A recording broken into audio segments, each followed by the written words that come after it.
Hello, everyone. Thank you for joining us for the Generation Y Conservative podcast tonight. Getting into the topics tonight, the conservative host of The View, Jedediah, is out, and there are rumors of a new conservative voice entering the echo chamber. But conservative is kind of a strong word to use for this one. We will also talk about a 5K race that I can actually get excited about, and also an incident in California involving a man beating another man in a store with a loaf of bread. If you're planning on holiday decorations, one social media user has a decoration you may want to keep off your table unless you want to showcase what a hateful racist you are, you big nasty racist jerk you. If you're living in Colorado Springs, it's best to watch your step as you're going around because there is a jogger called the Mad Pooper who has been spotted squatting around town and leaving some exercise nuggets on the lawns. Mad Pooper. Mad Pooper.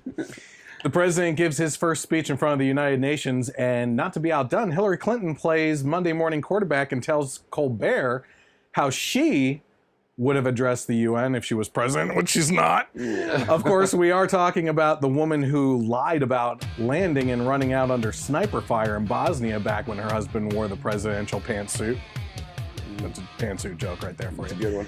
All these stories and more, including how this may be the last Generation Y Conservative podcast, because if you haven't heard, it may be the end of the world on Saturday. Oh, wow.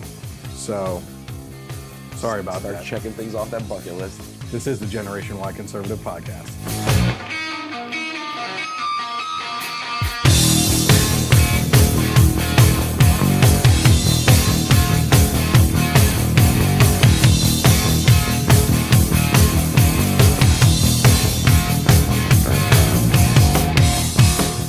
Hi, everyone. Welcome to the Generation Y Conservative podcast. I'm glad that you could join us tonight. If you're following along right now, you may be watching live on Facebook Live, which comes to you on Thursdays or Fridays. Just follow along, like the page, share the content, which is always important. You can also get notifications from the page when we do go live so that you can be in the know to get behind-the-scenes look at the podcast before its edited version, basically. We also encourage you to go over to the YouTube page and subscribe and hit the bell for notifications on when we publish videos. We'll be getting to that as one of our first topics tonight on what's going on there, because the national spotlight is narrowing down a little bit onto little old me. So yep. We are also on Twitter, being me, and you can follow along and interact with me there by going to @GenYConservative without the E on the end. I get involved more in the mornings on Twitter, and you can follow along with me there. Also, if you're interested in listening to the audio version of the podcast, you can always find this podcast re-aired on KLRN Internet Radio on Sundays from 3 to 6 p.m. They've also graciously put me onto their iTunes account, so if you're on iTunes, you can subscribe to the podcast there by searching for the Generation Y Conservative by KLRN Radio. This month's Spotlighted Charity, as we've been spotlighting charities every month with the podcast so far. We're on podcast 39, by the way, which is pretty cool. Yeah, very cool. This month's Spotlighted podcast is Mercury One, with a lot of stuff going on around the world right now, especially in our country. This charity was spotlighted at the beginning of this month because of the Houston situation with the Hurricane Harvey that went through there and devastated things. Mercury One was getting a lot of supplies down to those people and doing a lot of help down there. They've also been getting involved with shipping out food to Florida residents with Hurricane Irma. I believe they're also doing things with the wildfires out west, and are probably getting involved in some other things as well. What I think is important with charities is that the majority, if not all, of the proceeds that are donated to that charity should go towards the cause. In the case of Mercury One, all proceeds go towards a charity, and they actually hold a gala every year, fundraiser event to pay for the administrative costs. So I think that's really cool. Yep. I think it's important. There's a lot of big charities out there that don't give even half of the proceeds to the actual charity work, and the Clinton Foundation comes to mind. Oof. I think it was 10% of their proceeds actually went towards charity. The rest went to Yeah, go figure.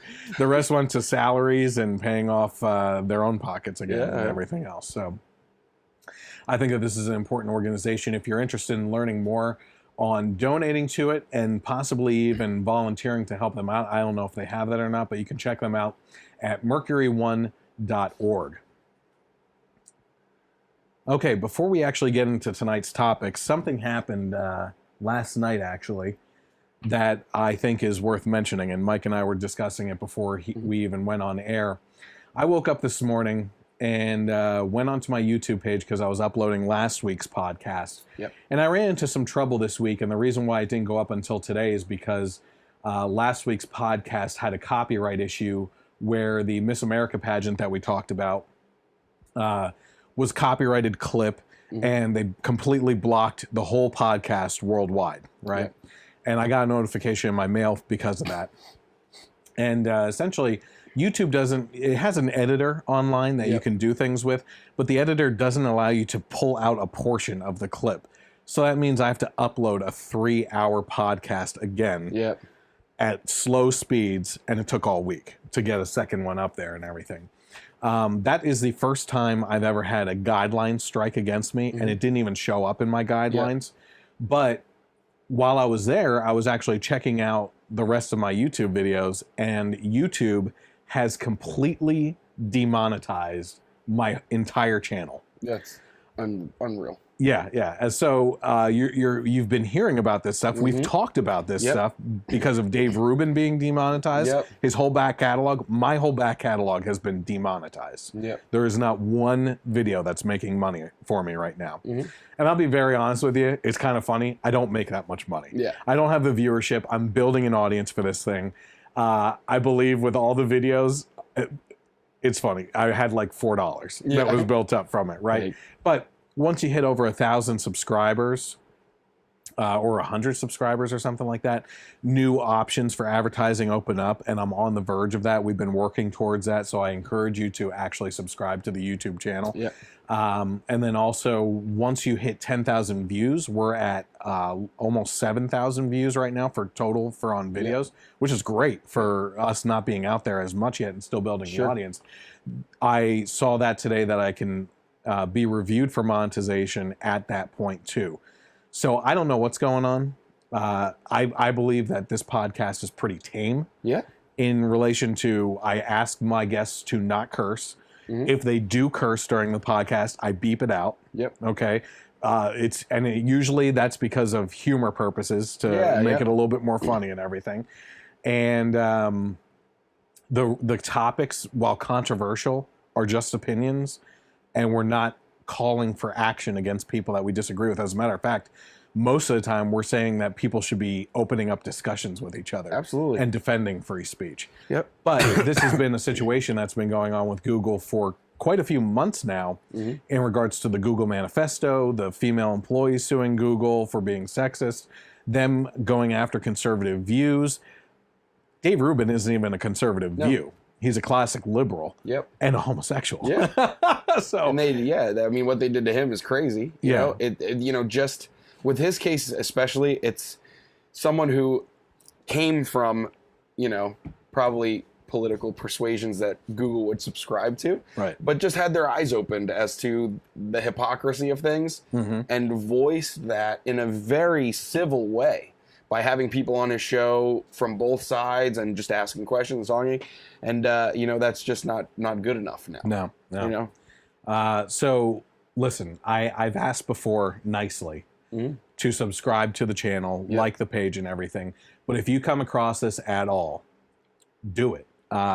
Like, we need to band together as people of similar voices and opinions and prop each other up. I mean, I follow and subscribe to and get notifications for people like Dave Rubin and extreme voices like Milo Yiannopoulos, very intelligent voices like Ben Shapiro, and even some people I disagree with, And I think it's important that we start to fight back in some sort of way. Unfortunately, right now, I don't think that there's a platform out there that can compete with YouTube. That's the thing, What are you going to do? That's one thing that Philip DeFranco has been like. Dave Rubin asked him in their interview, have you thought about expanding outside of YouTube? And he said, well, we were going to still be on YouTube, but we want to be everywhere.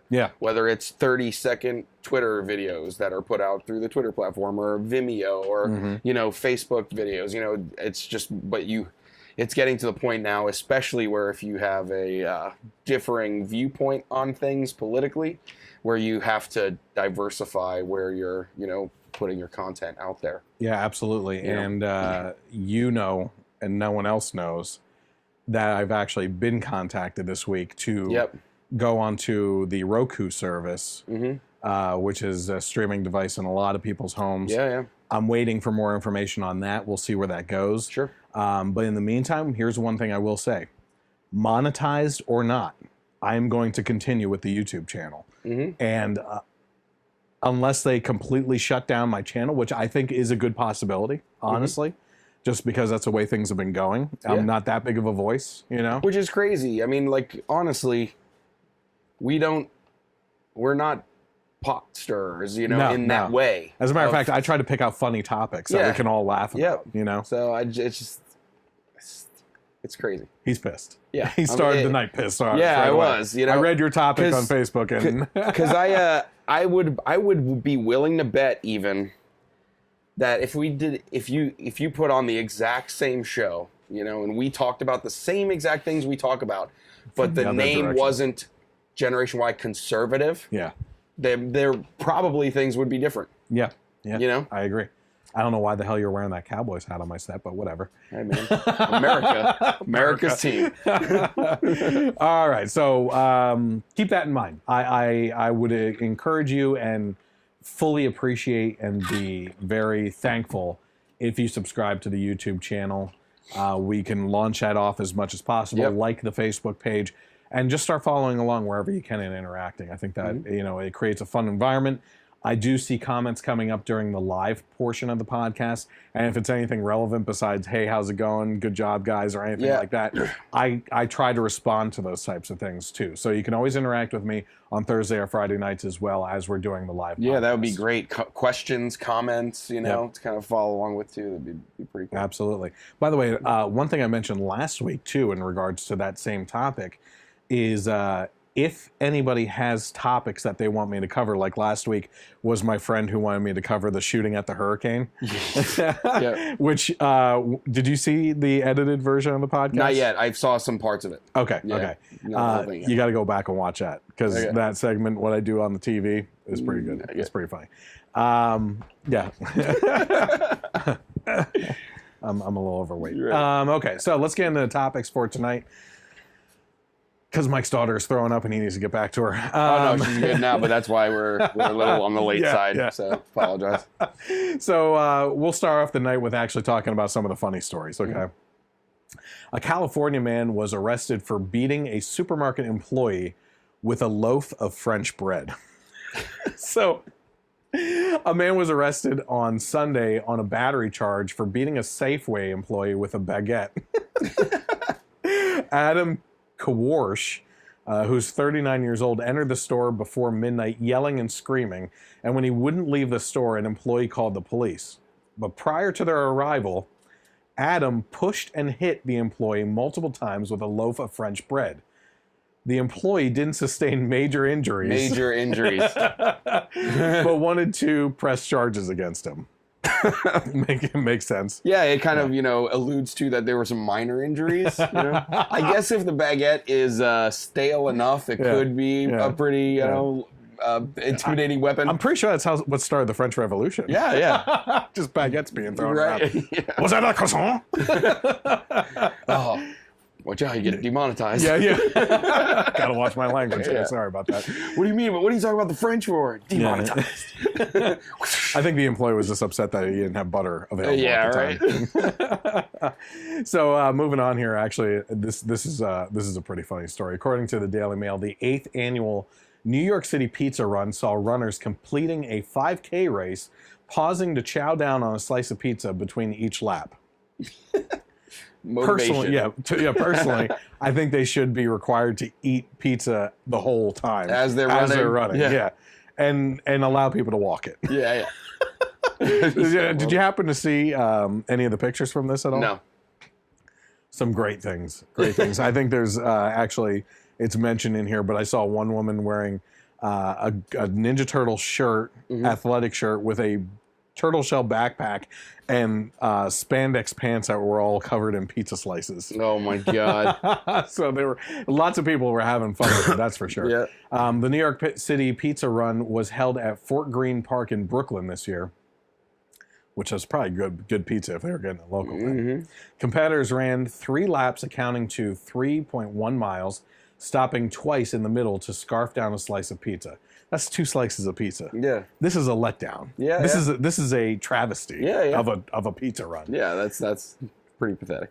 But the proceeds did benefit the Juvenile Diabetes Research Foundation. Yeah, a cause, close to me and my family. My cousin had juvenile diabetes. We've done lots of walks for him, and diabetes in the family. But it all, one of the things with diabetes is staying away from the junk food. Like, really? I was gonna say, did you have donuts at this? Yeah, I know. Yeah, just candy.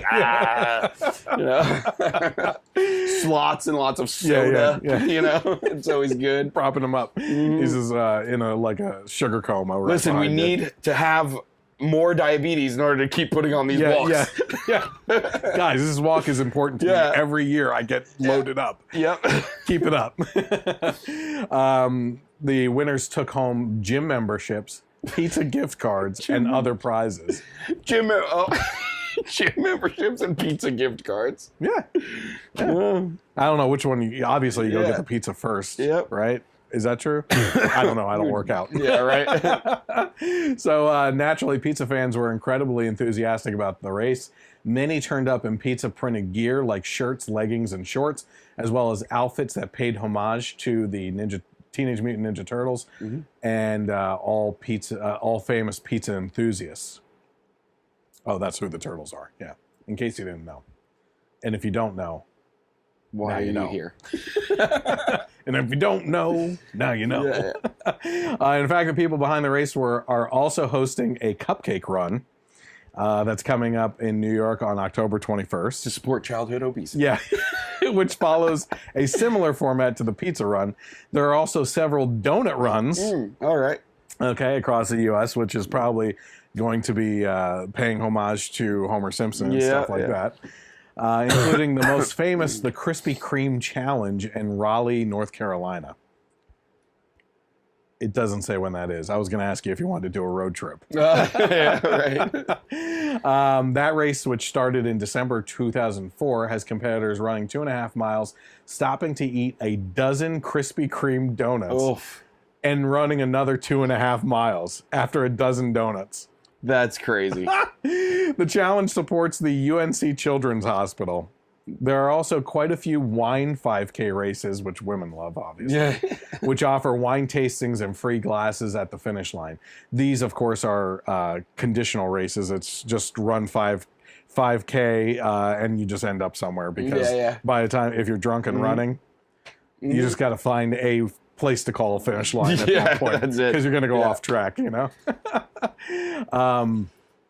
Did you happen to see what was going on with these Jersey guys working on a truck with the laughing gas? No. Okay. The dentist never got a shipment. Oh, man. This is bad. So a New Jersey man attempted to give his truck some extra power cheaply by blowing laughing gas directly into the engine, but ended up blowing himself away from the vehicle. Oh, God. So nitrous oxide, known as laughing gas, is a non-flammable gas that can give vehicles extra power.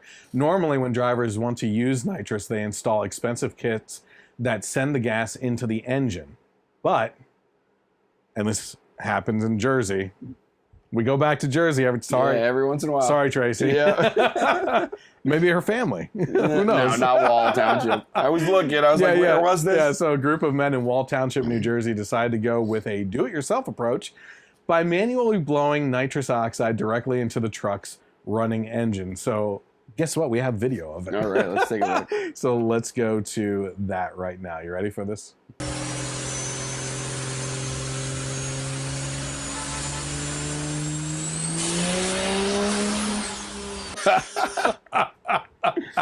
Oh, man.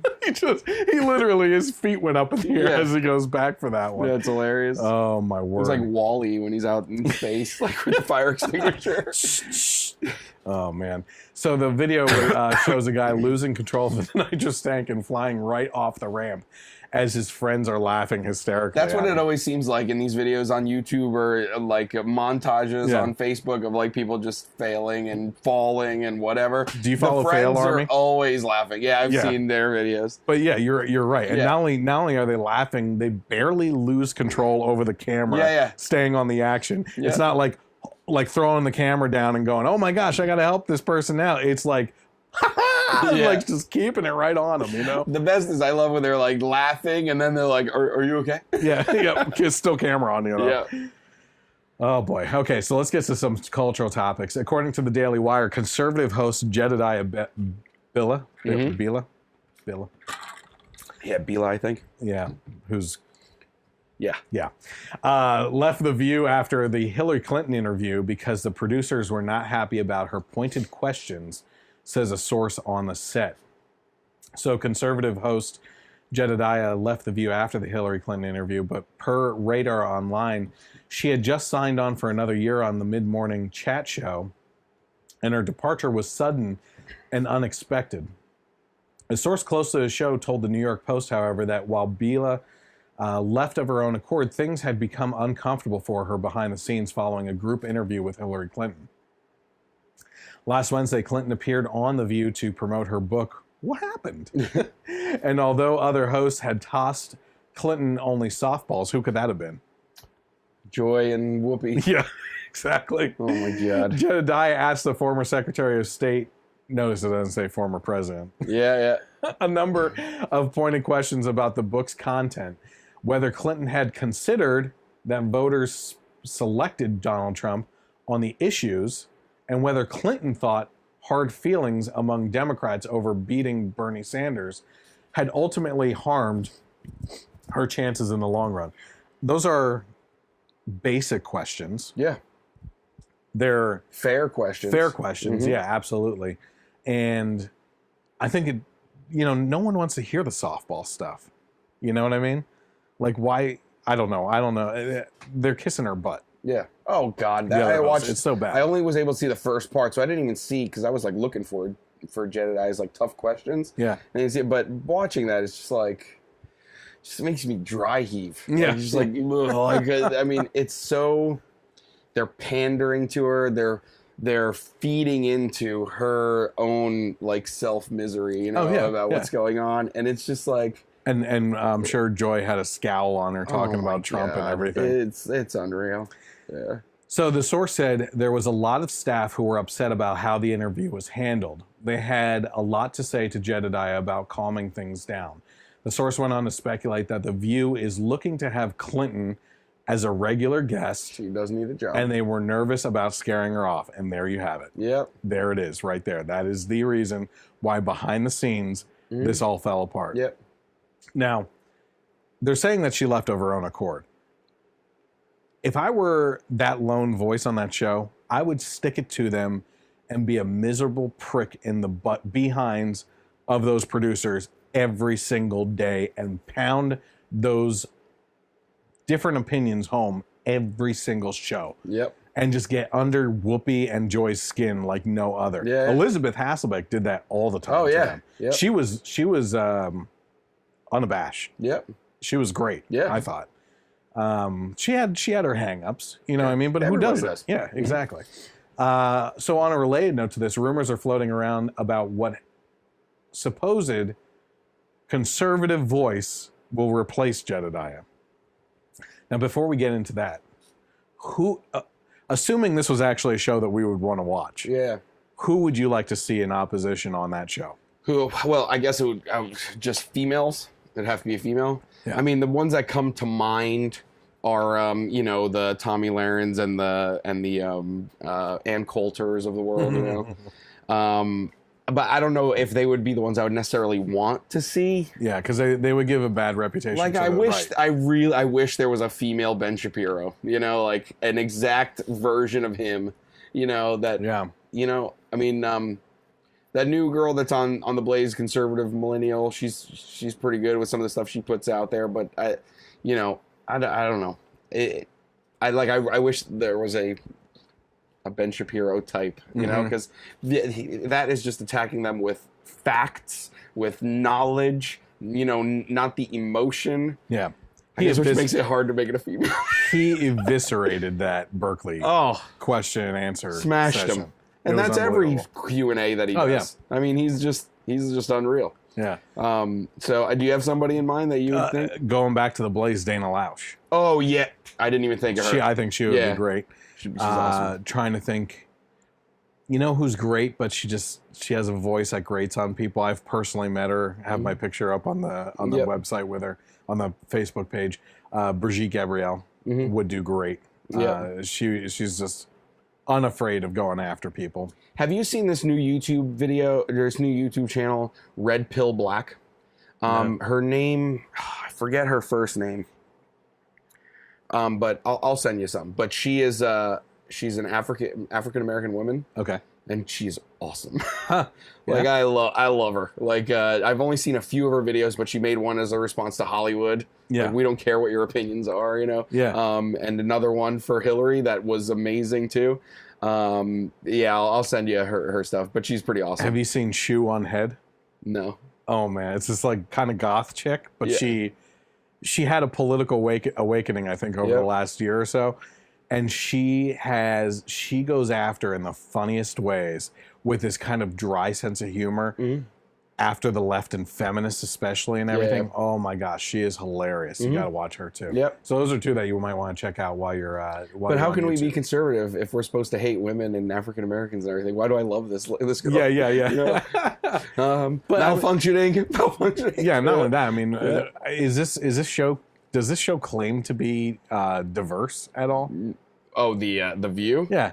I mean, honestly, here's a good question for you. I understand that during the day, it may be sexist, but it's probably what they're thinking on why they have all women on the show. The women are typically the ones that are home watching it, right? So my question, as I've always thought, is why don't they have even one male co-host? Yeah. You know, to like vary things up. Yeah. You know, I don't know. So because that would be sexist. You know who the conservative voice is on the View, I heard. Right? Yeah. So former Fox News co-host and daughter of Senator John McCain, which it says he's a Republican from Arizona, but I would argue that. Yeah, right. Meghan McCain is being floated as the next conservative female voice to take over at ABC's The View. Conservative, as I said, is a bit dramatic for her. I would say it's more like a progressive Republican that leans more democratically left of center than even any of the Republicans do nowadays. Sure. But CNN reported on Monday that McCain was in the late stages of finalizing a deal with ABC to become the newest panelist. According to the Daily Wire, McCain is socially liberal, hawkish on foreign policy, and falls somewhere on the right regarding most other domestic fiscal issues. Excuse me. So while she's not a leftist feminist clone by any means, she's not ultra right wing either. That's like an understatement to me. Yeah, right. I mean, you don't have to be ultra right wing. Yeah. But to be, you know, a good representation for a conservative mindset. You know what I mean? It's not there. Yeah. The 32-year-old has appeared on Bravo's Watch What Happens Live, has previously contributed to The Daily Beast and MSNBC, and has written 2 books, Dirty Sexy Politics, a campaign memoir, and America, You Sexy Bitch, a love letter to freedom, which she worked on with comedian Michael Ian Black, who, did you see the interview with Michael Ian Black on Steven Crowder? He's the one, because they mentioned, I didn't see it, but they mentioned him when they were talking to the guy from the league, as far as like the different, you know, mindsets and being able to communicate and everything. Yeah, he like freaked out on him, didn't he? Like, Michael Ian Black just had his head in his hands most of the time and refused to acknowledge or give any ground on the battlefield at all. And Crowder was allowing him certain leeway on you know, opinions and everything, but Michael Ian Black was just. It's unfortunate though. Yeah. Because I was a fan of his, you know. And still, You know, it's like one of my happens so often. One of my favorite movies of all time Yep. is Wet Hot American Summer. Oh yeah, it's fantastic. Okay. So when they came out with The Netflix series? 10 year, or what was it? Well, they had a Netflix series. Yeah, but what then was they the one just before it? It was a prequel, basically. I don't remember. I just remember the 2 Netflix shows. The one that just came out that was 10 Yeah. years later. I started watching the 10 years later one, and I can't get through it. Mhm. You know, unfortunately, they replaced Bradley Cooper with the guy from Adam Scott. Adam Scott, and he's funny. Yeah. But it was like Bradley Cooper nailed that role in the first movie, right? Yeah. And then is it Alyssa Milano? Yeah. Yep. Just after hearing all this stuff lately that she's been doing, I can't watch her. Yeah. They don't get that they're alienating. I know. It's viewers. It's frustrating, you know? I don't know. I heard a interesting theory from someone online that was saying that a lot of times they're like pretty positive that these actors, part of the reason they make all their crazy comments is to get roles, to kind of like absolutely just, And I'm glad you brought that up. I was just thinking about this the other day. Did you ever hear of Friends of Abe? Yeah. Okay, so it's conservative the actors. Yep. Underground type club, basically. Yeah. Secret. Where they meet up just to acknowledge each other, like, hey, I have conservative or Republican views, but we can't come out about it because we will lose. Yeah, you get blacklisted. Yeah. I mean, you've seen that happen to Kelsey Grammer and everything else. We've talked about The View talking stupidly about that in the past and everything. But I was thinking, there's a lot out there. Mm-hmm. One of my favorite actors, Vince Vaughn. Yeah. Is super conservative, okay? And I was just thinking the other day, I was watching something, and I think it was like, or I was reading something, I'm not sure, and it was about Scarlett Johansson or something like that. And it fritzes you out, you know what I mean? Yeah, you love these characters that they play and everything, but at the same time, or not, Scarlett Johansson. Mm-hmm. No, Jennifer Lawrence was the recent one. Yes, that's who it was. And because Scarlett Johansson actually has acting capabilities, unlike Jennifer Lawrence. It's the same character every time. She's good to look at, but that's about it. That's true. I was a fan. I always liked her personality because there was always a lot out there about her being like a goofball, laughing, being a very regular person. But then you just got to start spouting off the politics. Yeah. Stupidly, like it just does something to just turn you off. But here's my thing. There's got to be conservative producers, directors, and everything else out there too, right? I think that they should just branch off, make a new type of Hollywood area, right? Yep. Start their own movies, and hire liberal actors too. Yep. And lead the way on, hey, we're inclusive. Yeah. We're not trying to set up our own little game here.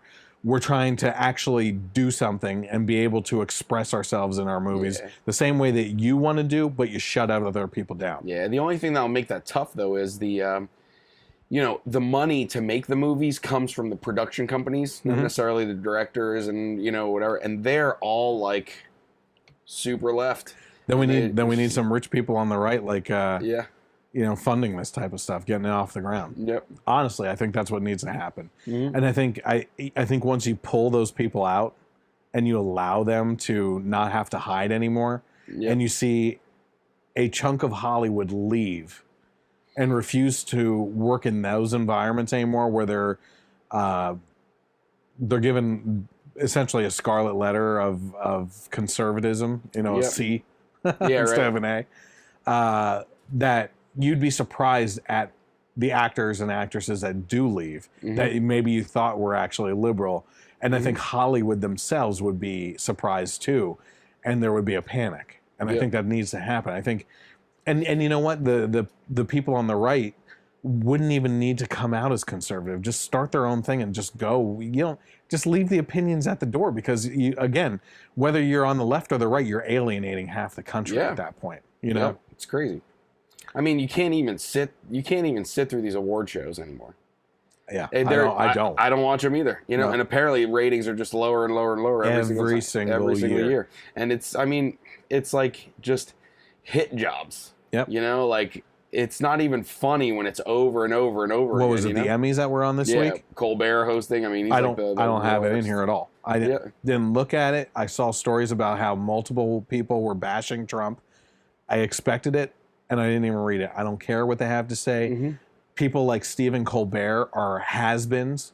Mm-hmm. He was funny on Comedy Central with his own show, and when he was on The Daily Show before that and everything, because he was able to use humor to approach topics without being an a-hole. Yep. And that's all he is anymore. Yep. He realized, and we've talked about this in the past, that the sole reason why his show still exists, because it was doing so horribly ratings-wise compared to Jimmy Fallon and stuff before Trump's election, is now that his ratings are shooting up because he started bashing Trump. So that's every single thing. And it's the whole monologue. It's the whole thing right from the start, right to the end. Even guests who have nothing to do with politics, he's always got to ask them, oh, what do you think of this? What do you think of that? And it's just, Steven Crowder made a good point of, oh, he's like leading right now with like 3 million viewers. But when you go back to the Jay Leno, David Letterman, they were like 7-8 million viewers. Like, that's how much it's dropped down. Like, the leader has like 3, compared to what it used to be. Because, I mean, the people that want to hear about politics, they'll watch the news. They're not, I want to laugh before bed, and, see what movies are coming out, what actually be on it, and see a musical guest. Now these people should be there. It's like going back to the classic. Yeah. You know who the king of late night was? Yeah, Johnny Carson. Johnny Carson. And he was there to give you a laugh at the end of the day and make you forget about all this BS that's going on in the world, which is mainly politics. Yep. I don't remember if he had politicians on. If he did, I'm sure he was more along the lines of joking around with them and asking personal questions about their life and trying to stay away from politics and everything, But, I mean, I was going to say Stephen Colbert goes along this route of just knowing that that's what gets him the ratings, playing into the audience, not being brave at all, and trying to go off the topic and try to make a name for himself in any other arena besides bashing Trump. And the other shows have seen it too. Seth Meyers bashes Trump. Oh my God, yeah. All the time, and so does Jimmy Kimmel. Right? Yeah, Jimmy Kimmel now had his whole thing about the healthcare bill. Ben Shapiro did a great video just tearing that apart. Oh, I haven't seen it. Yeah, it's so good. And Ben Shapiro's main thing was, Jimmy Kimmel's son needed the heart surgery and everything. And we'll need 2 more. Yeah. So, but Ben Shapiro said that having something bad happen to you doesn't make you an expert in that thing. No, not only that.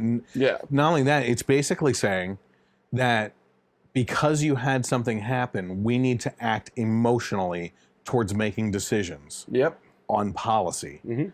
That is the worst way to approach policy ever. Yep. And I could sit there and have multiple shows from beginning to end with Jimmy Kimmel and tell him all the stories I have covered of universal healthcare systems and how badly people are treated within those systems.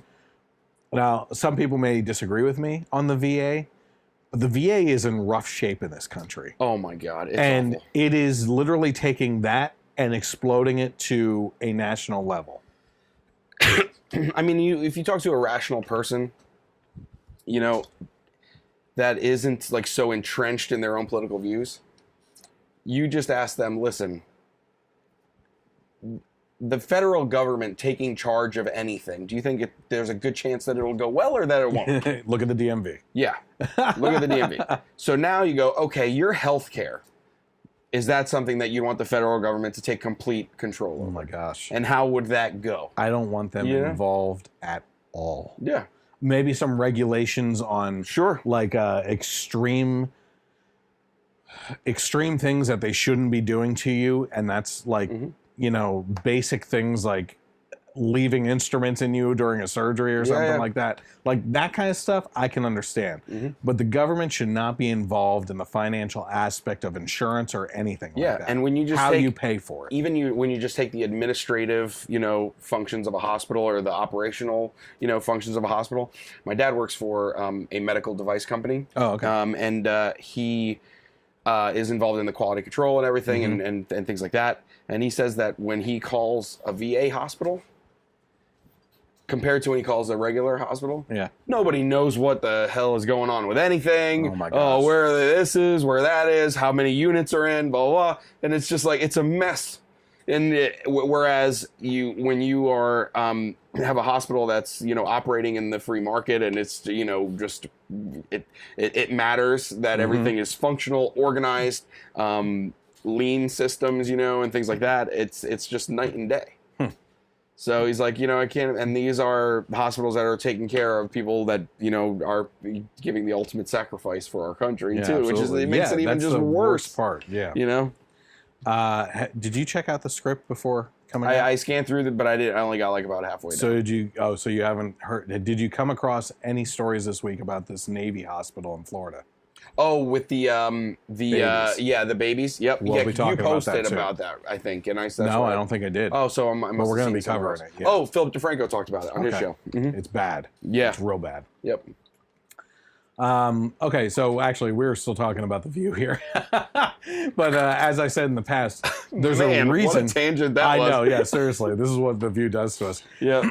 As I've said in the past, there's a reason the show is called The View and not Views. Yeah. Right? This is just a panel of left of center women designed to fake the audience into thinking there are different opinions when it is actually just an echo chamber for the thoughts of Whoopi and Joy Behar's nonsense. Completely. That's all it is. Yeah. They're there to kind of rile those two up and to keep their opinion going. That's about it. Yeah. I mean, I want to finish watching the whole Hillary Clinton interview. It's hard. It's so hard, but it's also so, like, I kind of love watching her be as awful as she is. Yeah. And just putting it out there unabashed, And I sent you the video. She's so fake. It's so awful. It's so bad. I sent you the video from Jimmy Dore. Mm-hmm. Did you watch that whole thing? Which one was this one? He's the progressive liberal who rips apart. Oh, I watched about half of it. Get to the end, because this is a guy. You talk about listening to people with differing viewpoints. I mean, you would disagree with him on everything. He is a out there progressive, Bernie Sanders, this, that.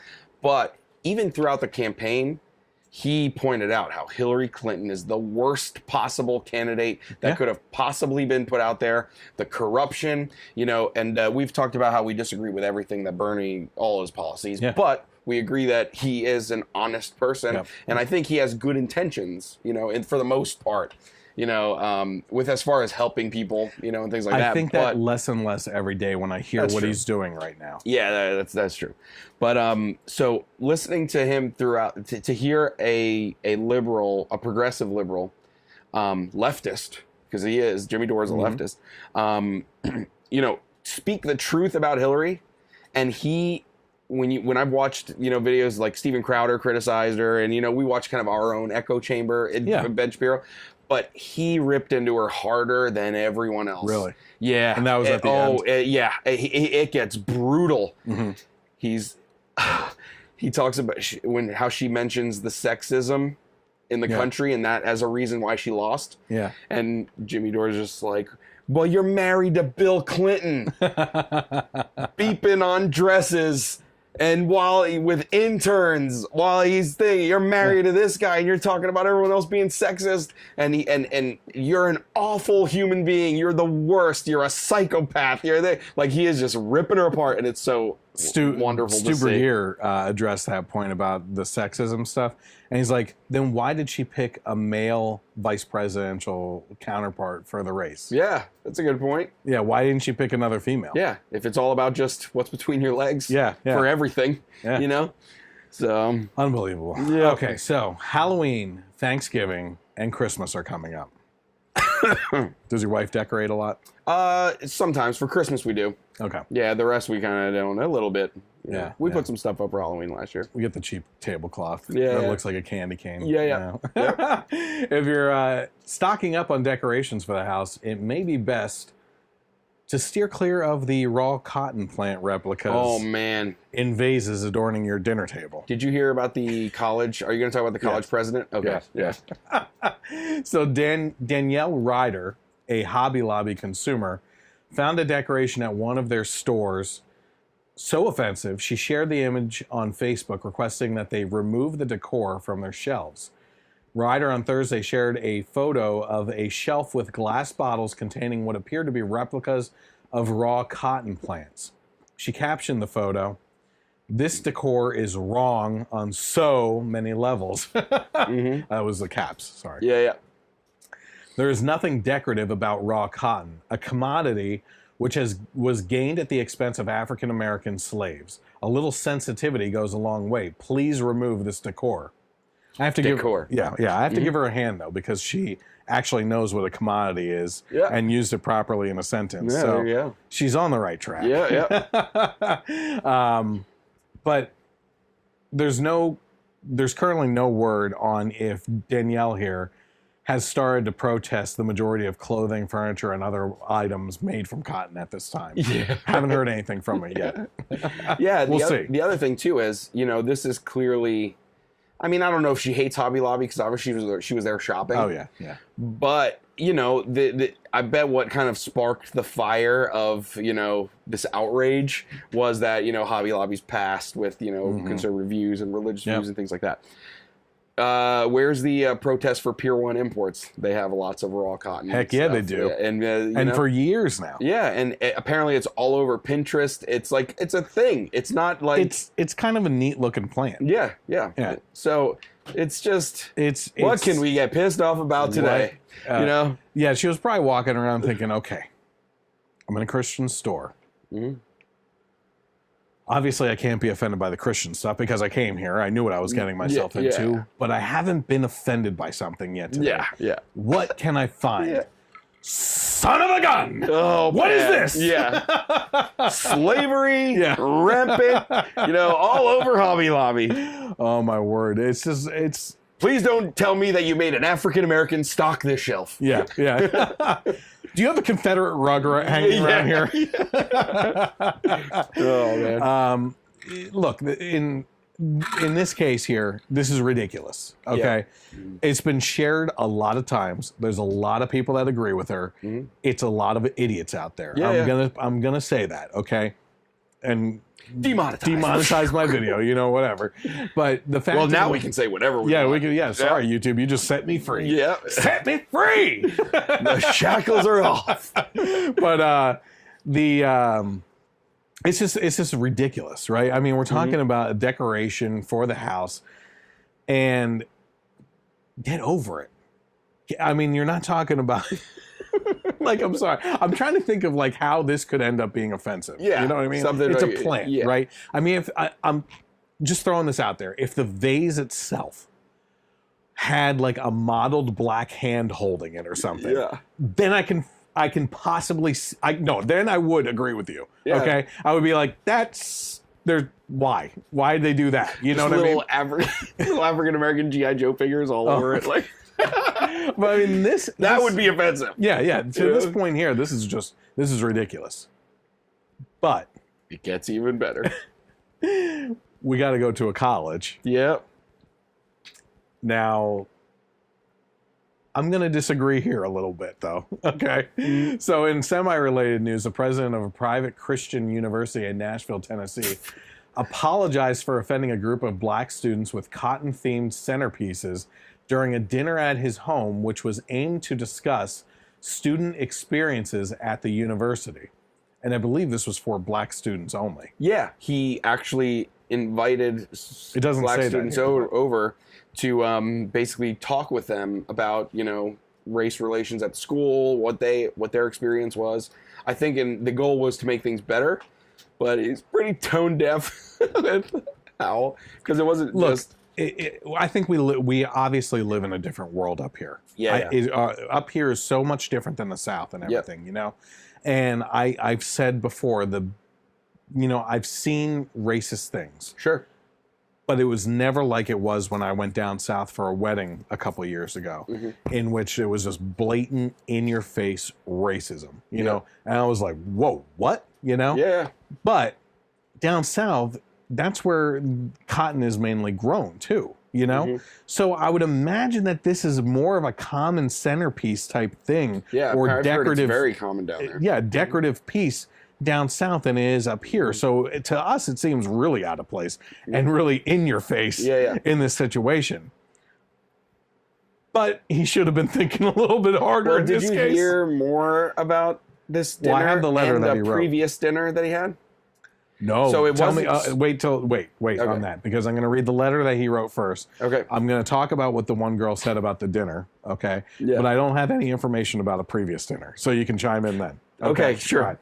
So a letter written by the president of the college after the incident read as follows: Students, last night we invited Lipscomb African American students to our home for dinner to discuss their experiences here. I know. Several students shared with me their concern about the material used for centerpieces, which contained stalks of cotton. The content of the centerpieces was offensive, and I could have handled the situation with more sensitivity. I sincerely apologize for the discomfort, anger, or disappointment we caused, and solicit your forgiveness. I have heard from a number of students who would like to spend more time together engaging in conversation. I am most pleased to do so either in small groups or individually. Contact, and there's a name there, or my assistant, another name, to set up a time. Their contact information is below. I welcome the opportunity to continue this conversation. Blessings, President Lowry. Dr. Lowry. Mike Lowry. Lowry, yeah. Bad boys. That's exactly what I was thinking. So Dr. Lowry included cotton plants as part of the table centerpiece decorations, a source told The Blaze, and said that the cotton plants gave liberal students reason enough to be offended. The source added, what I'm certain of are three things. Number one, none of these students have ever been slaves. Two, Dr. Lowry has never owned a slave. And three, people apologize too often when the offense is a construct and not a real occurrence. Yeah. In one Instagram post, a young woman who attended the dinner at Lowry's home wrote, as we arrived to the president's home and proceeded to go in, we seen cotton at the centerpieces. As the centerpieces, I'm sorry. But I do not take back the scene. That's what she wrote. Oh, yeah. She added, we also stood and ate dinner. There were no seats to sit in, and it felt very uncomfortable. We were very offended. And also the meals that were provided resembled many black meals. They had mac and cheese, collard greens, cornbread, etc. First of all, how dare this young lady, okay? Mac and cheese and cornbread is as American as the apple pie they may or may not have served at this dinner. Right. That is not a skin color thing. Yeah. If you don't live on mac and cheese at least once in your life, you're not living. Yeah. Those boxes will get you through college. Yeah, absolutely. Yeah. So there's that. So you said that there was a previous dinner before we move on past food. This is about the food too. And okay. I thought the same thing you did. Collard greens was a southern food. Yeah, this is very southern cooking. Comfort food. Seems pretty common. Yeah, sounds delicious to me. I mean, I don't know collard greens, but yeah. Yeah, but and I don't know if this is true, but I heard in a story that he had a. I feel like if this was true though, it would have been a massive part of this news story. Okay. He had a previous dinner. Yeah. For Latino students. Yeah. And served tacos. Are you sure it wasn't just a joke? It was not, because this story, it was on the same Philip DeFranco episode, and he talked about it, and they said that it was not as a joke that he said that. But I don't know if it was 100% true, and I think he even said, if this is true, that does throw a whole monkey wrench into everything. I don't know if it does. Because I love tacos. Yeah. And also, he even said, even DeFranco said that there is probably a chance, we still have to look at the root cause of this whole dinner to begin with. He was inviting students over for a discourse to discuss racial relations at the school in an attempt to make things better. So does he have any malicious intent? Probably not. Yeah. And even if he was purposefully serving food that he thought they might like, it might have just been with good intentions. Yeah, exactly. Yeah. The cotton is something different. Yeah. Or that could have just been a coincidence, of Southern decor that's in right now. It is all over Pinterest and whatever, But it does make it. Pinterest, it does make that's what I heard. That's what I heard on this. God damn it! By the way, I gotta delete my account now. I wish I was fast on the spot with a Pinterest name that someone could follow you on. But it does make it kind of funny that if he did have a Latino dinner and served tacos, I mean, look, yeah. I mean, I would probably his one comment was the best though. Before he had to apologize, like when he at first was kind of brushing it off, he said something like, "I don't know what y'all got against cotton. You're all wearing it." Oh, man. Oh my gosh! But what I was about to say is, I'm sure my friend Matt, who I invited to be on the podcast to discuss this, but he did not come out because he had to take care of his son or something like that. I had to take care of my daughter. Here I am. Yeah, exactly. You know, I'm sure he would argue against this and everything because in this, but I'm talking specifically in regards to the food, not the cotton. Yeah, thing, yeah. Because I think we all agreed that was bad choice. Oh yeah. You know what I mean? Or at least not well thought out. Yeah. You know, but in regards to the food and everything, I'm Italian, okay? And if a president of a school invited a bunch of Italians to a discourse of something, you know, talking about like, I don't know what it would be, right? Yeah. But if they had pasta and cannolis and stuff like that, I would be in freaking heaven. It'd be great. And he even said too, like this was the same exact menu we had for like his mother's birthday party or something like that. Yeah, you know? yeah. I don't know. Oh my gosh. So we just got to be outraged about everything. Like even, and I don't know if this is just me, probably you too, but even if like, let's say you went and there was like overly, I wouldn't be offended. I'd be like, I think that's pretty hilarious. Like, what the heck was that? Yeah, yeah. I'm not gonna go like blow the guy up on Twitter or whatever, you know. And that's kind of what I was talking about in my notes here too. Was who would want to bring that kind of heat down on themselves and the university, right? If he did it intentionally, he would know. You would know. You're smart enough. If you're smart enough to be the president of a university and get that type of position, you're smart enough to know that by doing certain things in a racially divisive society right now, because of multiple things that have happened over the course of many years, but specifically compacting with Black Lives Matter and all this other stuff going on right now, Charlottesville and everything, that's going to bring some heat to the situation and shine a bad spotlight on yourself and the school. So do I think he did it intentionally? No. I think like you said, it was out of good intentions and just really was badly thought out. Yeah, like who's going to be like, okay, I'm going to set up this dinner where I'm going to tell them that it's to make things better, but really I'm just going to troll the hell out of them. Yeah, yeah. You know, like it doesn't make any sense, you know? Oh, my word. Okay. So what do we got here? Do we have a comment? Is it from Matt? Matt is there. What kind of man is on Pinterest? You want to answer that one first before I read his other comments? All right. Not me, okay? This is interacting. It was brought up in the news story that I read about this story, okay? He said, it doesn't matter. You don't assume all Hispanic people want to eat tacos for dinner. I want to eat tacos for dinner. Yeah. If you don't like tacos, there's something wrong with you. So it's their culture. I personally, I don't find this stuff offensive. Yeah, that's the thing. At all. I think, like I said, out of good intentions and everything. Yeah. And, you know, I think to me, it's thoughtful. Look, I mean, no, wait. Yeah. If it all falls on the person that's offended, okay? Yeah. And in this, and for one, I'm going to separate the reasons here, okay? Yeah. Either you are going to, in your heart, choose to see this as him being offensive to you, or you could also turn that around and say, this guy's trying to celebrate my culture, and he's brought me here to talk about discourse in the school surrounding my race and everything. Yeah, yeah. But they're not choosing to give that option. It's a one-handed look at, you know, I am immediately going to be offended and I don't want to hear any other reason for anything else. I am going down this road. Yeah, if I was invited to someone's house and they prepared a Portuguese meal, I'd be like, wow, that's really thoughtful of you. That is pretty awesome. That's great. You know, like, whatever. This also, even if they are offended, whatever. Just go away.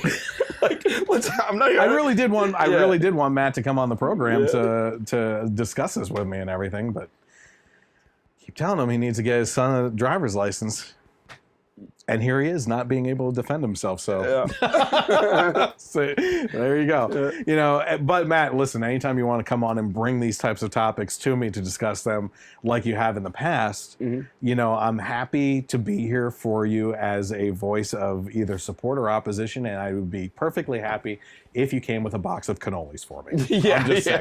I'm just saying, let's share the experience of Italian culture. Because I love them. Okay, so according to... okay, this is going to be the best topic of the night. I guarantee it. According to Deadspin, a jogger dubbed the Mad Pooper is terrorizing Colorado Springs right now. A Colorado Springs woman has been taking big craps in front of someone's house for a few weeks now, and they're calling her the Mad Pooper, and she won't stop. The cops are involved, and it appears that to be some sort of revenge pooping.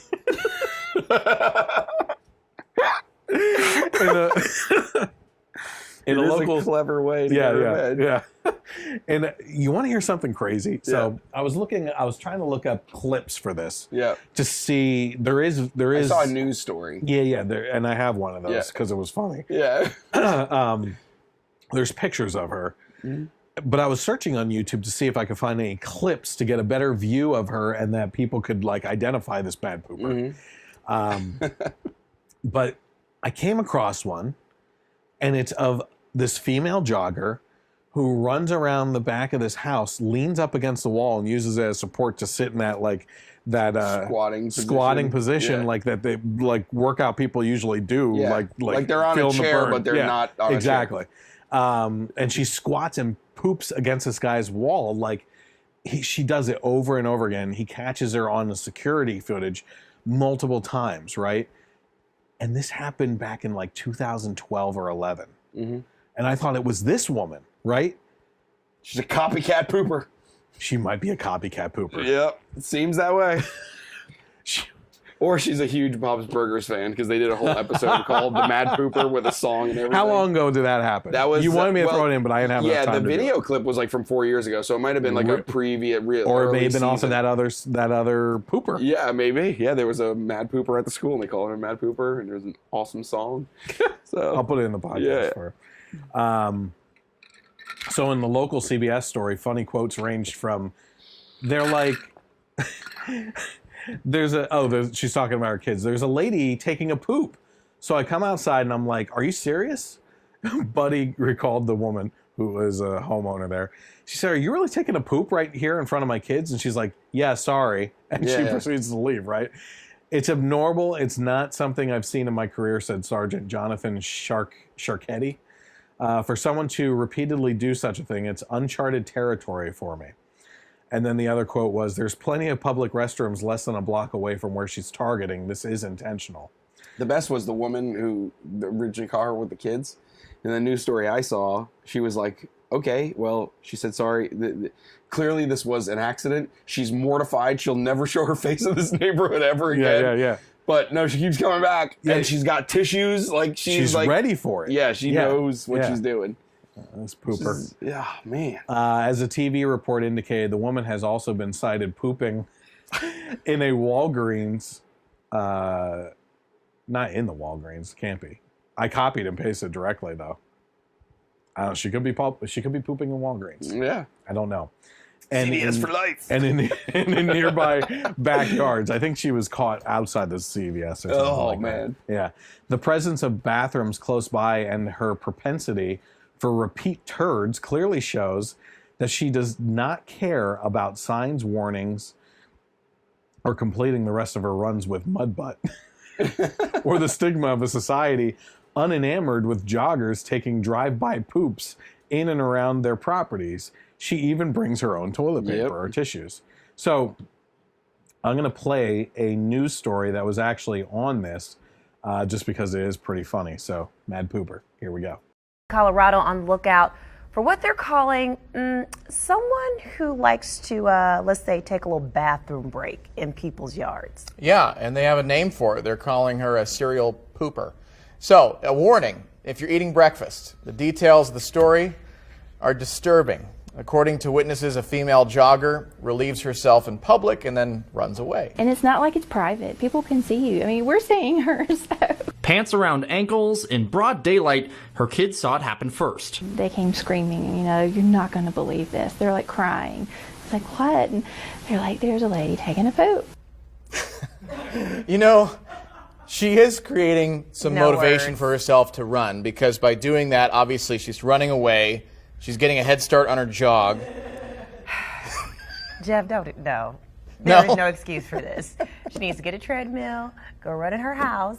So Close to she's the bathroom. Not defecating on people's Yeah. yards. That Treadmill is here, not bathroom here. Appropriate. No, it's not. No. Treadmill is a bad idea. You'll just have a nasty streak situation going. I don't know if you've seen this video kind of making the rounds on the internet, but so far this woman has not been found, and who she is or anything. But I do believe that we have found her dog. Okay. Let's take a look at her dog. Pra quem não acreditava, meu cachorro fez um cocô. Aí. What? That's impressive. Dog's like, well, I don't want to poop on the floor. Yeah, like it That's lifts his legs up. uncivilized. It lifts his legs up, and it's actually on the wall. Oh my word! Mad Pooper and Mad Pooper Canine or whatever. It is. If she's caught, we'll have an update, folks. Yeah, we'll have an update. Obviously, we can't go on without an update on the Mad Pooper. For crying out loud! All right, so let's go back to let's dig into some science stories here. Researchers from the University of Tübingen, I'll go with that, and the Max Tübingen. Planck Institute for the Science of Human History in Jena, both of which are in Germany, found DNA evidence that proves biblical accounts true. And we've been covering a lot of these things lately. Yeah. There's multiple science stories that, like, even that I effing love science blog that we love to bash comes out with and says, yeah, unfortunately, this is proving the Bible true. Yeah. But here, let's give excuses on why you shouldn't listen to it. You know? Yeah. Last week, my personal favorite story was that possessed nun. Yeah. Still blowing my mind. I was actually on the phone with my mom like yesterday, I think it was. I was like, did you catch a podcast about the nun? And she's like, no, what happened? And I told her about it. And she's like, oh my gosh, I have chills on my arms just listening to you talk about it. And I'm like, yeah, because it's blowing my freaking mind on this stuff. So actually, I actually posted that clip specifically. I pulled out 3 clips from the podcast. Yeah. That one, the Jim Carrey one, which I think is worth watching because I think a lot of people have that story wrong, or at least it sheds a light on a different part of his story. Sure. Because a lot of people are kind of going after him for losing his mind or something right now with the Icon Awards interview. You saw what the 3rd clip was, right? Yeah. Madonna.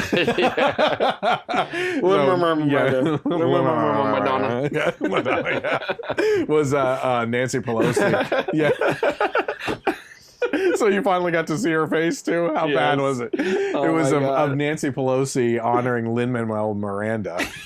You almost messed up. No, almost, but nailed it. Yes. Just so you know.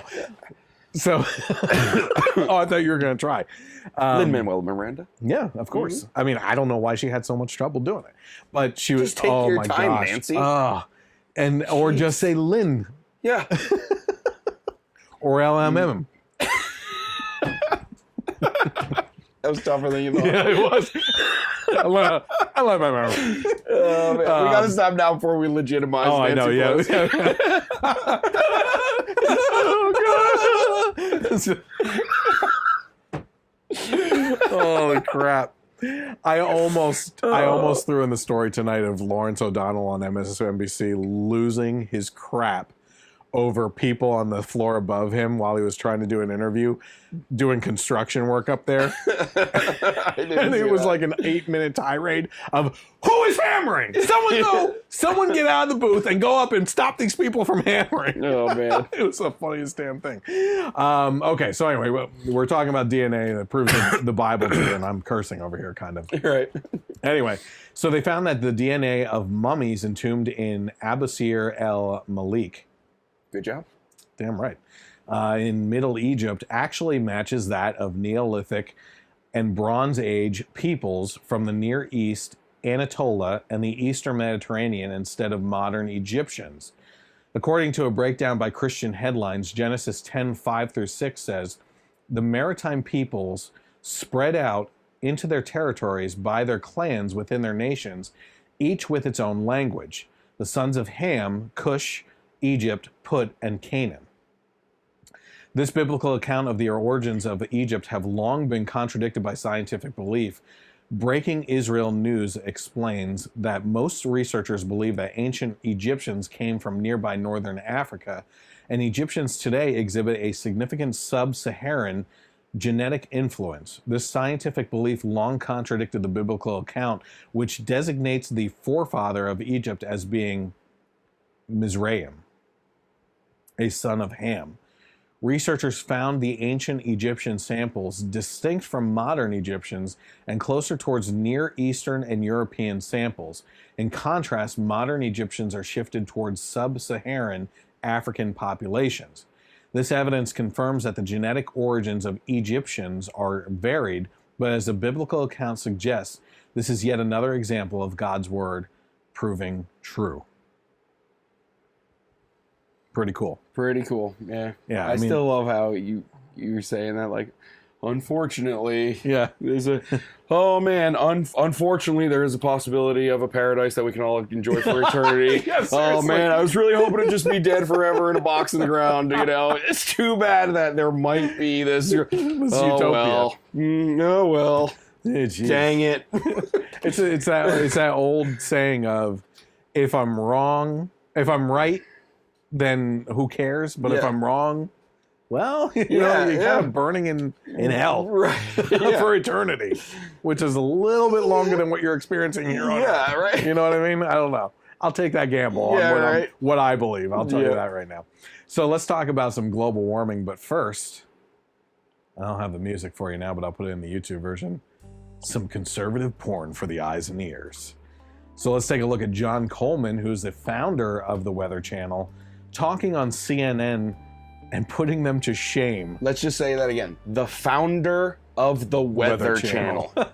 So take a look at what he had to say about global warming. I resent you calling me a denier. That is a word meant to put me down. I'm a skeptic about climate change, and I want to make it darn clear, Mr. Kenny's not a scientist. I am. He's the CEO of the Weather Channel now.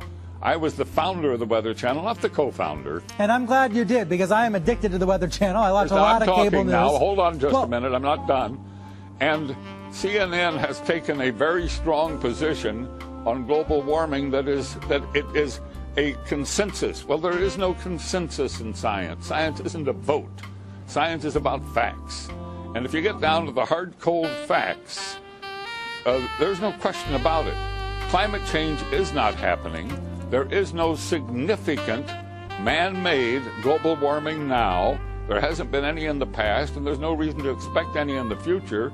There's a whole lot of baloney, and yes, it has become a big political point of the Democratic Party and part of their platform, and I regret it's become political instead of scientific, but the science is on my side. I don't think we're going to come to a conclusion about the topic right here. What I do wonder, though, is when you see because you wouldn't allow it to happen on CNN. But I'm happy that I got on the air and got a chance to talk to your viewers. Hello, everybody. There is no global warming. What I do wonder is when you see the government, when you see NASA, when you see other institutions say that 97% of climate scientists agree, do you think they're making it up?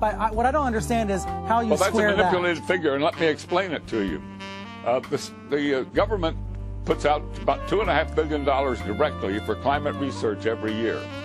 It only gives that money to scientists who will produce scientific results that support the global warming hypothesis of the Democrat Party or position. So they don't have any choice.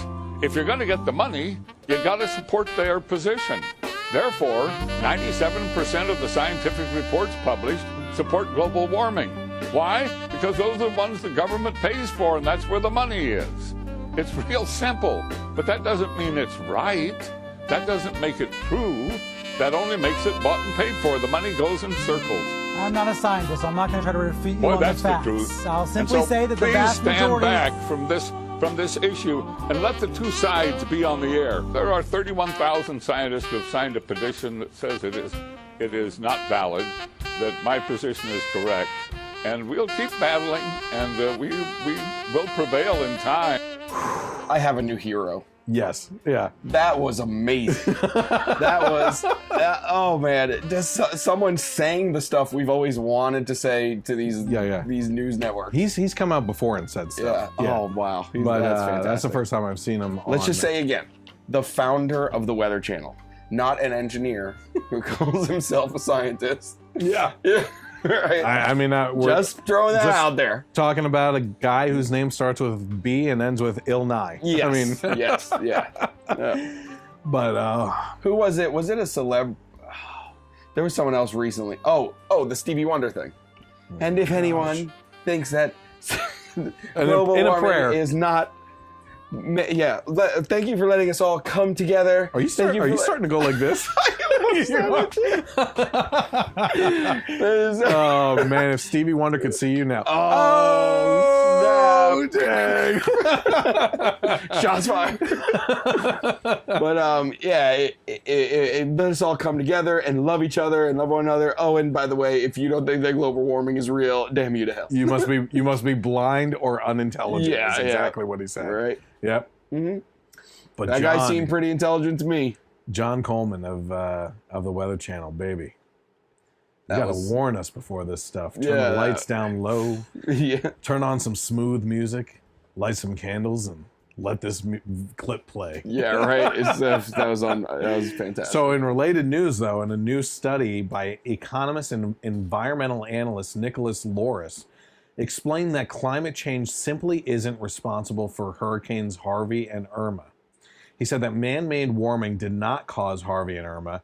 As carbon dioxide and other greenhouse gas emissions have increased, there have been no trends in global tropical cycle landfalls.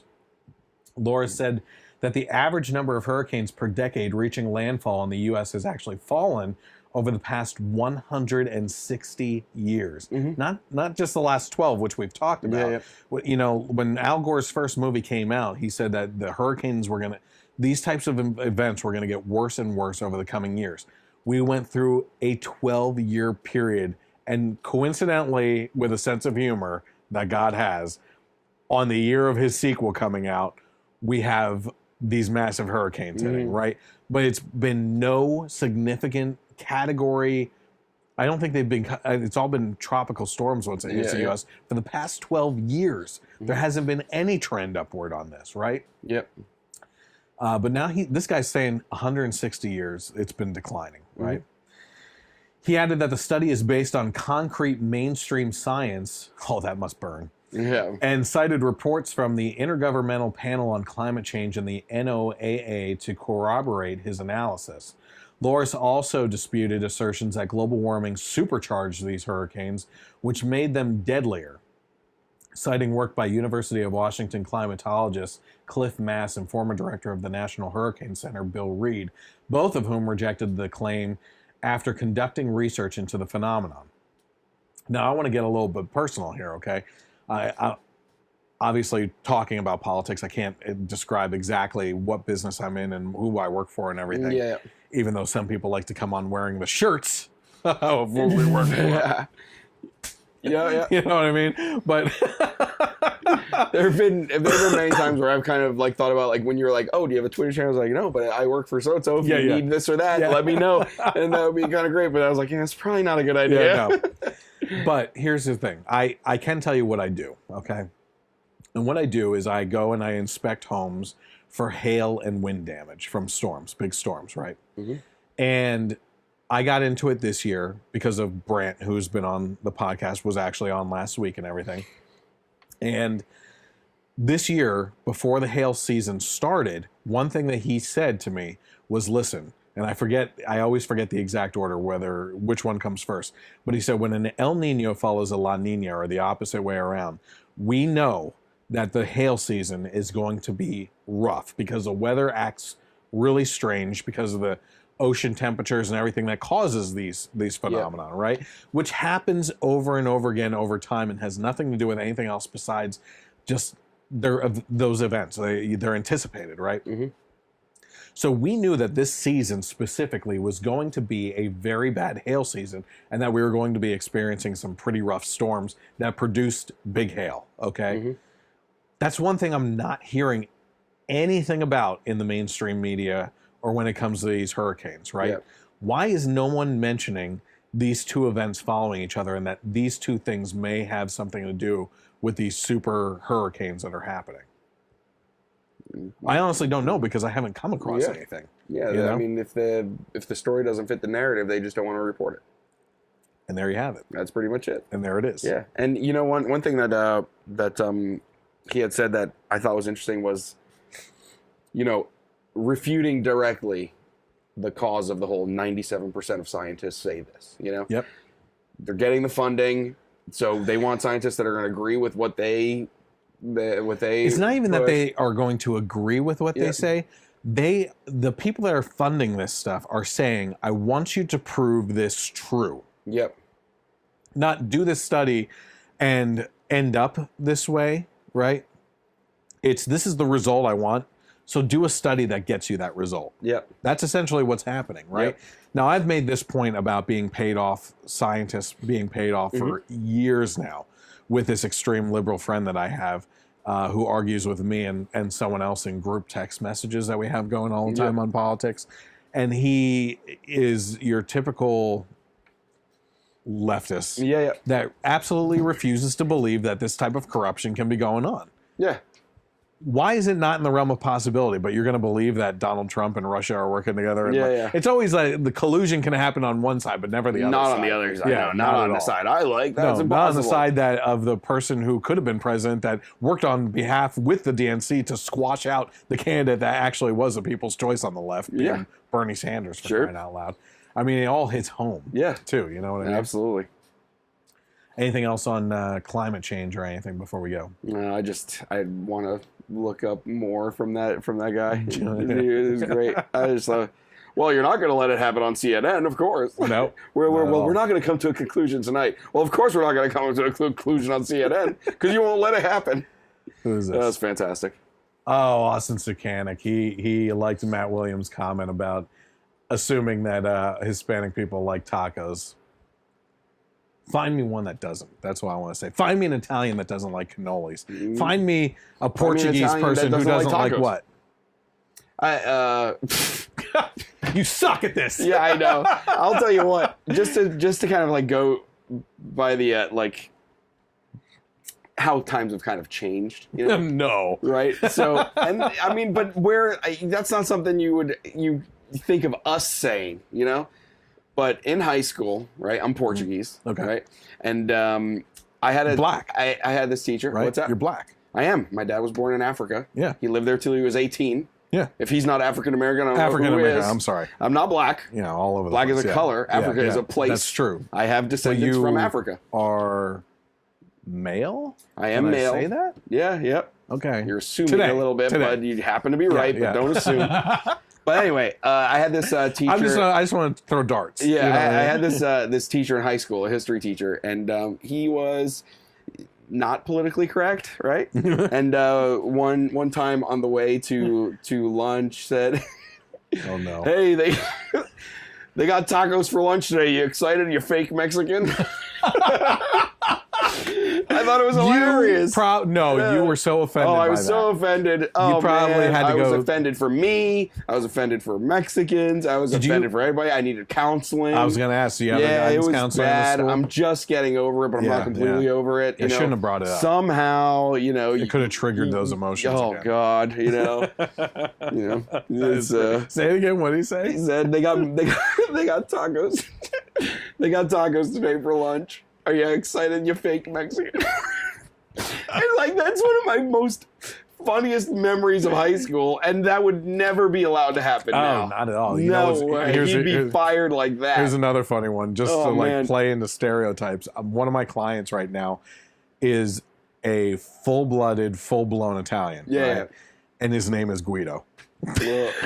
Yeah, it's. You ever see the movie Life is Beautiful? No. You have to see it. It's fantastic. Is that a newer movie? No, or it's older. It's older. Okay. But the main character's name is Guido too, and they're Italians. Yeah. Okay. Yeah. I think it is an Italian name. Yeah. And then it was just turned into a stereotype or Yeah. like a derogatory term for whatever reason. Just for someone to be offended by something, I guess. You know? Okay, let's. Unfortunately, gonna have to get people. Yeah, Jesus. we're unfortunately gonna have to get a little serious with this one. Okay. But here's a disturbing story for you that we actually brought up earlier in the night. 2 staff members at a Florida military hospital have been suspended for flipping off babies and referring to them as mini Satans. That's not the worst part, though. Mm-hmm. They intentionally handled them very inappropriately and made them dance on screen to music, rap music, without supporting their frail bodies, including their necks and heads. Images and videos of the misconduct surfaced on an employee's Snapchat account showing one staffer holding a baby and making it dance to rap music, and a staffer, unclear whether it was the same person, giving a middle finger to a baby. So let's take a look at one of the actual news stories from this, which will actually show you some of the misconduct that was actually happening. 2 medical staffers at a naval hospital in Jacksonville, Florida are out of a job taking care of patients this morning after disturbing new images surfaced that appear to show them making inappropriate gestures while posing with the newborn baby wrapped in a blanket.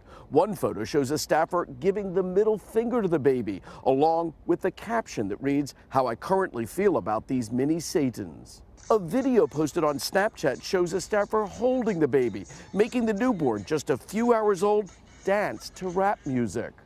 The photo and video quickly went viral. So, you have kids. Mm-hmm. You know, like... I would never let them dance to rap music. Yes. First of all. I mean, tap dancing is even out of the question in our household. But I just remember each of my kids being born and like it's like holding glass. Oh yeah. You know what I mean? You're just so careful. You like just want to get the elbow right for the propping the head properly. Yeah. Like their necks are just flimsy and everything. They have no muscle on their neck. They and they can snap. I mean, it's like bad, you know. And here this woman is not supporting the head at all and picking it up and just dancing it around and everything. And the damage that this could cause, like, it's just. I would strangle these women, literally.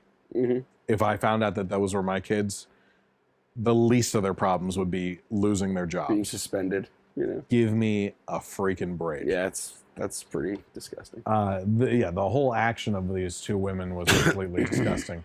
The staffers have been banned from providing patient care, but have not lost their jobs according to this article, but this story is actually saying something different, that they did lose their jobs. Yeah, I heard that a possibility would be a court-martial too. This is a military hospital. Yeah, and I'm going to get to that actually. The hospital statement actually read, Naval Hospital Jacksonville's commanding officer sends, "We are aware of the video and photos posted online. It's outrageous, unacceptable, incredibly unprofessional, and cannot be tolerated. We have identified those involved, 2 junior enlisted corpsmen, or as President Obama would say, corpsmen, not nurses. They have been removed." Corpse women, sorry. Yeah. Corpse people. Corpse people. Listen, I just want to give a shout out to my corpse people. Gender neutral corpses. We got the corpse. Bad corpse. They have been removed from providing patient care, and they will be handled by the legal system and military justice. We've notified the patient's parents.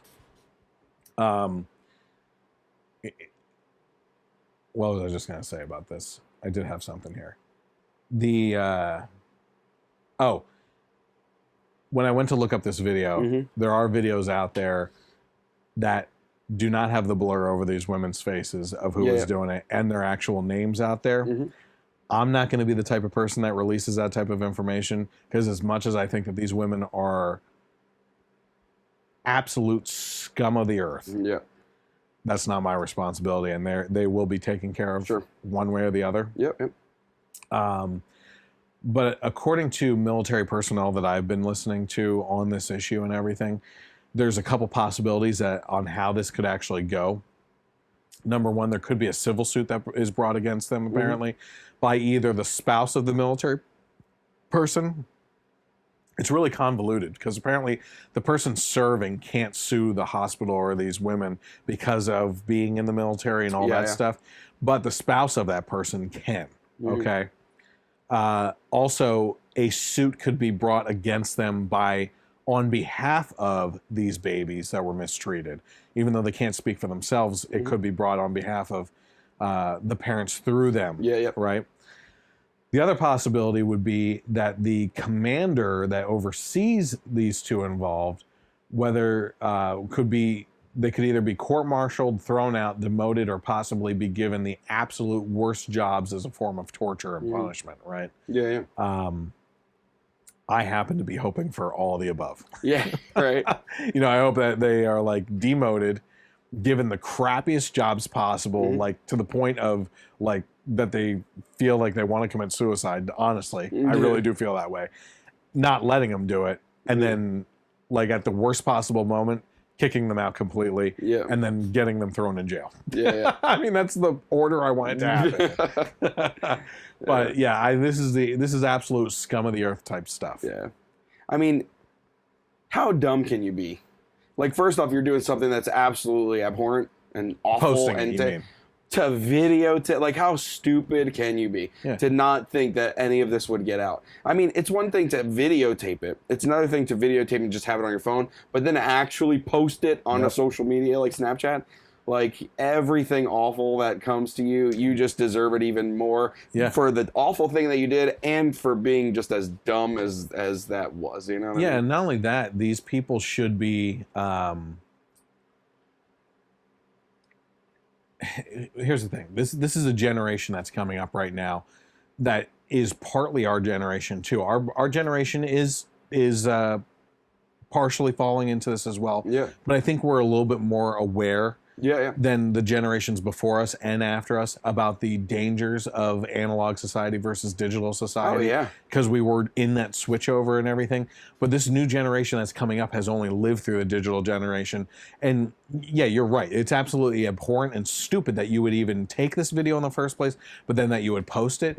But you're also talking about people in the society that host everything. They document everything.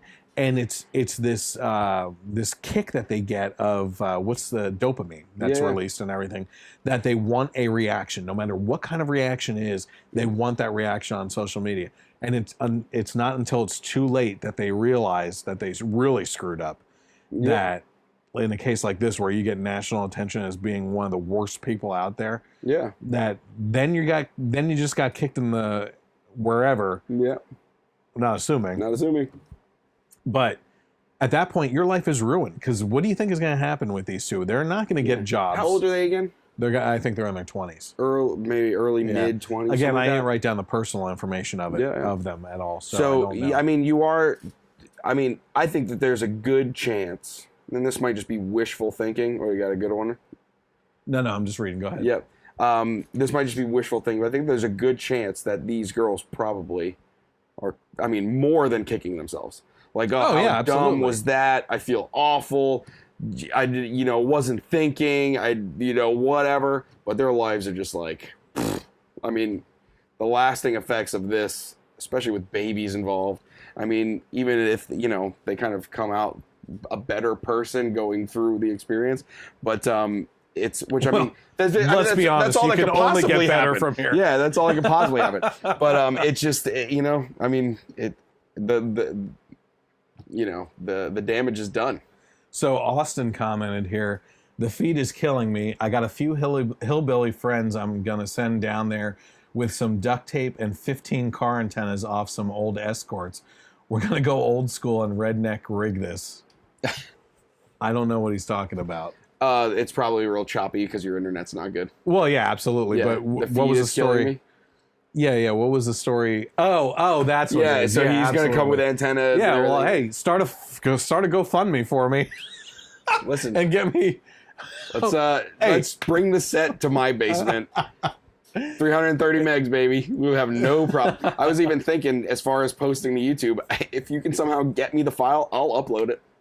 Oh yeah. Be quicker, So get that. I'm sorry. Listen, hey, that is partly one of the reasons why I'm a little upset about the YouTube demonetization, because if I can get enough followers that if it just gives me enough money to support the set and like increasing the internet speeds and everything for both uploading the final version of the podcast as well as the sending out of the live stream and everything, like honestly, any money I would get from this, I would pour back into this project and everything. As a matter of fact, I was actually just thinking about once the following gets big enough, and again, to do that, you guys have to share the content. I don't know how many times I have to say this. Like, you share Ben Shapiro's stuff and all this other stuff. Like, share the content and help out a little bit, But one of the first thing I would do is if I could crowdfund it enough, I would actually buy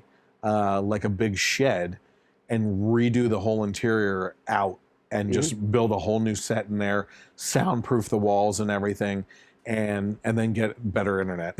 I was shocked to see, it was in like one of the recent episodes, you probably knew this before, but Dave Rubin's whole set, which is beautiful, is his garage. This is in his garage. Yeah, absolutely. I mean, look, we do what we can. Yeah, you know what I mean? So, and yeah, you don't have to take a huge approach. I mean, I'll eventually, again, once the following is there and larger and everything, I'm going to look into what that cost would be just to do the simple things of to pay for the internet for the year to be up to speed, and supplies and a shed that I could build a nice set in and everything. I have an idea of what it would look like too. I have a really cool set idea. As a matter of fact, I'm already thinking about just redoing this set in the meantime and building a wooden table and putting the screen back to the way it was, but on the bottom of the desk in front, so that we can actually be raised up a little bit and have more stuff going on back here that we don't have to sit across from the TV so that the graphics can't go up there and everything. But, that's all in due time. Basically, we're working on it. We're working on it. I mean, what do you want? For crying out loud, I'm working 70 hours a week, and I got to put together a script, do the podcast, and then edit the whole damn thing. And then hope someone shows up. Yeah, exactly. Wet toilet paper, people. I was proud of that one. I made that one up myself. Yeah. So let's see here. A woman's post has gone viral about her regrets about her abortion. So I want to read this as kind of a story because I think it's a really interesting one. I think it's something that people go through out there and troubles and obstacles that they run into. And I think it's important to, there's no worse feeling than feeling like you're alone in a choice that you're making. And then finding out later you weren't alone and you may have made the wrong choice. And that's what I think is important about this. So this is a story that was actually from a woman on Twitter who shared on Tuesday that she regrets her abortion that she had nearly 30 years ago. So the story's kind of put together nicely by The Blaze, I think it was, that released this. So I'm just going to read it as a story, like I said, because Twitter, 140 characters, it is what it is. You know what I mean? So in a series of tweets that gained a great deal of attention, she said that in 1989, when she was just 16, she and a friend both suspected they were pregnant. So they went to a Planned Parenthood clinic for pregnancy tests. My friend and I walked into the clinic. It looks like a regular clinic. The lady asked us at the desk what we want, and we said pregnancy tests at the same time. She added that adding that they both paid for their pregnancy tests because Planned Parenthood is not cheap. Both tests came back positive. My friend's crying, I'm not, I love the father, she wrote. She believed that she and the baby's father were like Romeo and Juliet in this case. My parents have kept us apart, now they can't, she explained. The nurse asked me first what I plan to do. I puff out my chest and say I'm keeping it. She wrote that the nurse then informed her that the clinic didn't offer prenatal care. She and her friend then spent the next hour and a half trying to brainstorm how they would come up with $400 for her friend's abortion while they waited for a 5-minute consultation with a nurse about the procedure. Give me 1 second here. Okay. Now I can see. She wrote that her baby's father wasn't happy to hear the news. I rush home. I call the man who loves me, she wrote. I say we're pregnant. We can be together. And he screams into the phone, F, get rid of it. Your parents already threatened me with statutory rape charges. This is proof. I don't want it, and we're done. I'm stunned but defiant. This is my baby. I can do this. I'm already in love with it. I'll find a way. She wrote that when she turned to her parents, hoping she could get them on board to support me, she said, she sat them down and told them the news. My father is oddly quiet. My mother is not. Her mother called her an immature slut and said she embarrassed her. My mom has a way of cutting me down to size, and she's right. I'm immature. I thought he loved me, but I already loved the baby growing inside me. She then offered to put the baby up for adoption. My liberal dad snorts. Nobody wants a mixed baby. Your baby will languish in foster care. Is that what you want? My mother screeches. You're out. You keep the baby. You're out of this house. In fact, get the F out now. She wrote that she left her home and wandered around in the dark for hours, asking herself, how the hell am I going to do this? She wandered back to her house around 2 a.m. and found her mother sitting up waiting for her. I guess because you're back, it means you'll do what I say, her mother said to her. She added that her mother's demeanor had changed and she is almost giddy. I feel physically ill, she wrote, adding that her mother told her not to worry and the procedure would be done at a hospital instead of the nasty Planned Parenthood clinic. She was taken to see the doctor before the abortion. He's cold, she wrote, adding that he told her the procedure will be simple and quick. He did an ultrasound but turned the screen away from her. 3 weeks later, she arrived at the hospital for the abortion. I'm brought into a surgical room and given a pill. The pill makes everything hazy and unreal. My feet are in the stirrups and my mind is racing over all that's happening. Then I hear it. It sounds like an evil vacuum, and I feel the pressure. My mind screams no, and then I start to scream, no, no, no. This isn't right, this isn't right. This vacuum is killing. It's sucking the life out of me. I'm killing my baby. No, I'm sobbing. The doctor tells me to quiet down. It'll be over soon, and I don't. I can't. I'm killing someone. Not anyone, but mine. Again, he assures me it will be over soon. Little did I know the nightmare for me would never be over. The vacuum continues. I feel violated, more violated than when I was raped 2 years earlier. It's finally over. She wrote that she was wheeled out of the room sobbing and crying, my baby, my baby, my baby. I know I'm loud, she wrote, adding a nurse came in and told her to shut up and said, you're disturbing the other patients. Apparently I don't deserve the respect of a patient, and I agree. I'm scum. I'm a murderer. She said no one was permitted to see her in recovery, but she had an aunt who worked in the hospital who snuck in. She sees my state and holds me while I cry. To this day, she's the only liberal family member who is pro-life. I have always wondered if that was the moment for her. The hospital sent her home even though she was bleeding and cramping. I lay down in bed and let my mother hug me, the woman who gave me life but wouldn't let me. She wrote that nearly 30 years later, the procedure still haunts her. You were just a kid, people tell me. I wasn't, though. The moment I became pregnant, I was a mom, and moms protect their children no matter what, and I failed. She said that she is reminded every year on the anniversary of the procedure, June 8th, and every time I heard my kid's heartbeat, or even their laughter, that one is missing, one is dead, because I was given a choice. I love you, little one, I always will. This story has prompted Twitter users to share their own stories of regret, and you can read those and more on theblaze.com if you actually look up this article. It's pretty heavy stuff. Yeah, I don't really have words. No. I mean, listen, I've said the stories before. You and I have talked about abortion multiple times, and I listen, that topic doesn't get old. It's something that should always be talked about because there's a lack of education on the emotional impact of this type of procedure on someone and what they live through. I told you I know someone personally that had that done, that regretted it when I was talking to her a lot and had an interest in her and everything, and it tore her apart, and I saw that. This is another example of that. This isn't a rare occurrence, you know? And then you have people like that stupid celebrity. Was that you who was here, or was that Brant? Shout Your Abortion conference? Oh, that was me, yeah. Yep. From the Goonies. Yep. Yeah. And her talking about how her first abortion was her best abortion. Yeah. And everything. And it's like, you're sending out this message that is convoluted. You know what I mean? It's for the people that haven't gone through an abortion, you're saying it's okay and that you're going to be fine, and that there's nothing to it. It's not a baby, this and that, and you know, does she have to look at the people in the eyes after the abortion who are regretting it even years later or anything like that? No, she's a sick, twisted person with a demented angle on this that never has to face those consequences with people, you know?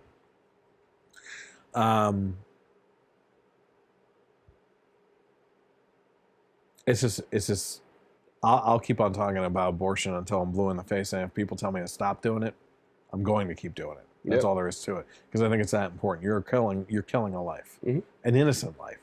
And there's always that argument that, you know, how can you be pro-life with babies, but pro-death penalty and everything? You're talking about people that were given a chance at life, that screwed it up themselves and did something so bad that they're given the death penalty. In the other side, you're talking about innocent people that were never given the chance to do anything. Choice in anything. No. That's where the choices lie. The choices lie in life decisions that lead to your death. And they're your own decisions, not the decisions of someone else. It's one of the first shows I did with you. You're also pro consequences. You know? So that's kind of what it comes down to. All right, so let's talk about some highlights from President Trump's UN speech. It was a doozy. It was. So President Trump addressed the UN for the first time this week, and he had some interesting things to say. So there's a couple different cuts. I kind of split them up into different topic areas as far as different things. So this is President Trump talking about the United States first. As President of the United States, I will always put America first. Just like you, as the leaders of your countries, will always and should always put your countries first. As long as I hold this office, I will defend America's interests above all else. In America, we do not seek to impose our way of life on anyone, but rather to let it shine as an example for everyone to watch. The United States has great strength and patience, but if it is forced to defend itself or its allies, we will have no choice but to totally destroy North Korea. Rocket Man is on a suicide mission for himself and for his regime. The United States is ready, willing, and able, but hopefully this will not be necessary. I kind of thought you'd split that off into its own thing, North Korea.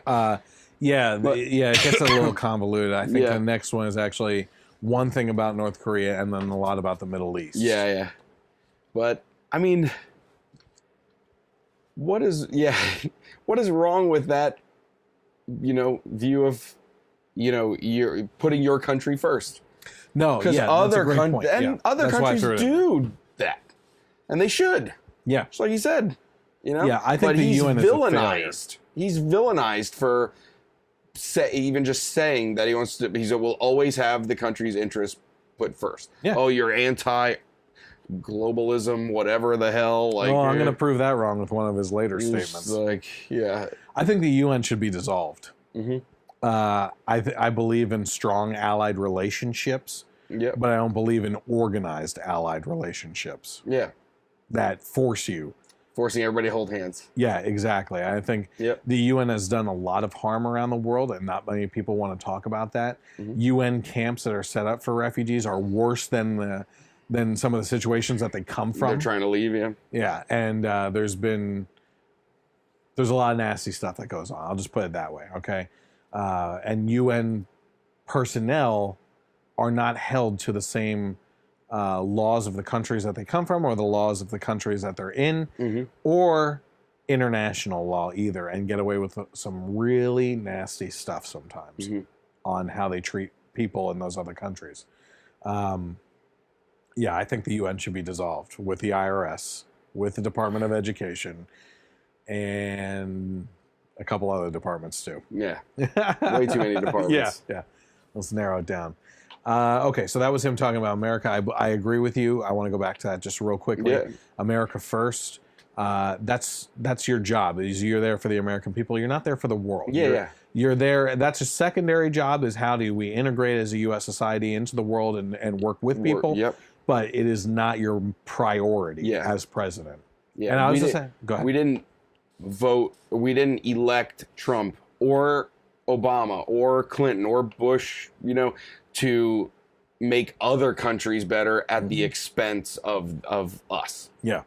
I was just having a conversation with a client today, and I said, one of the biggest problems that we're currently having is that if you look at what a politician is, it is like the definition is a public servant. And in public servitude, you are essentially stepping down and serving the public, right? But we're getting back to the same type of government positions that we escaped from to come over here and set up this America, this separate country, where we're treating them like royalty, where they rule over us, And that's the wrong way of looking at things, but that's a matter of a complete lack of proper education on government's roles in life and why we're in this type of mess that we are in today. Yeah. And also the recent phenomenon of these, like, making politicians celebrities. Oh, yeah. Trump was one before, but with Obama and Clinton, it's like, oh, they're hanging out with Jay-Z and Beyonce and sharing their March Madness brackets, and like all this stuff. It's like we are their boss. Yeah. That's the way it's supposed to be. And they do not like seeing it that way. That's for dang sure. No. Yeah. They don't like to play by the rules that they set out for us. Nope. I think it's crazy that Congress people don't have to follow the same rules of healthcare that we do, or all that stuff. Yeah. So this is actually Trump talking about the Middle East mainly. I think there's something in here about North Korea. We will stop radical Islamic terrorism because we cannot allow it to tear up our nation and indeed to tear up the entire world. We cannot let a murderous regime continue these destabilizing activities while building dangerous missiles, and we cannot abide by an agreement if it provides cover for the eventual construction of a nuclear program. We seek an approach to refugee resettlement that is designed to help these horribly treated people and which enables their eventual return to their home countries to be part of the rebuilding process. For the cost of resettling one refugee in the United States, we can assist more than 10 in their home region.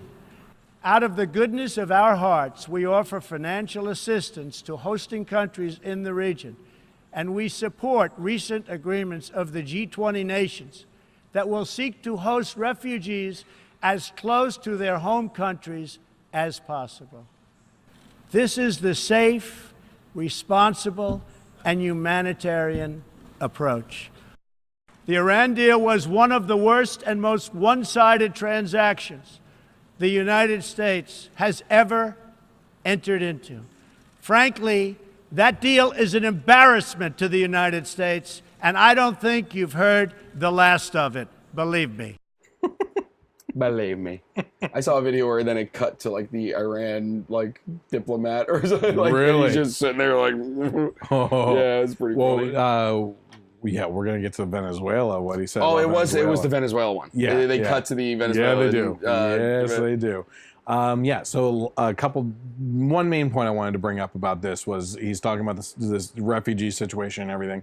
And he's talking about the fact that the cost of introducing one of these refugees into our country and integrating them and paying for them and everything, for that same cost, we can help them stabilize 10 people over in their own home country and help them out there. And get things settled there so that they don't have to leave the culture that they're used to instead of having to integrate into a culture that they're not used to. And to be honest with you, they don't do it anyway. Yeah. The majority of them. Yeah. And if you're really talking about a refugee, you're talking about someone that never wanted to leave their home country anyway. They're being forced because of a terrible situation or whatever. Yeah. So if there are ways to help them there, you would think that's what they would want as well, you know? So. Okay, let's see here. Venezuela, here we go. The Venezuelan people are starving, and their country is collapsing. Their democratic institutions are being destroyed. This situation is completely unacceptable, and we cannot stand by and watch. As a responsible neighbor and friend, we and all others have a goal. That goal is to help them regain their freedom, recover their country, and restore their democracy. We are prepared to take further action if the government of Venezuela persists on its path to impose authoritarian rule on the Venezuelan people. I hate authoritarian rule.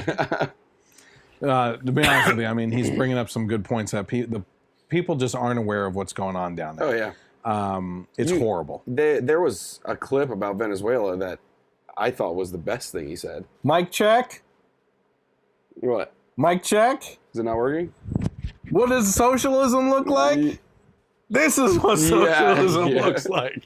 I'm like, sorry. I'm like, you obviously don't know what liberals do in their free time out in protests and everything.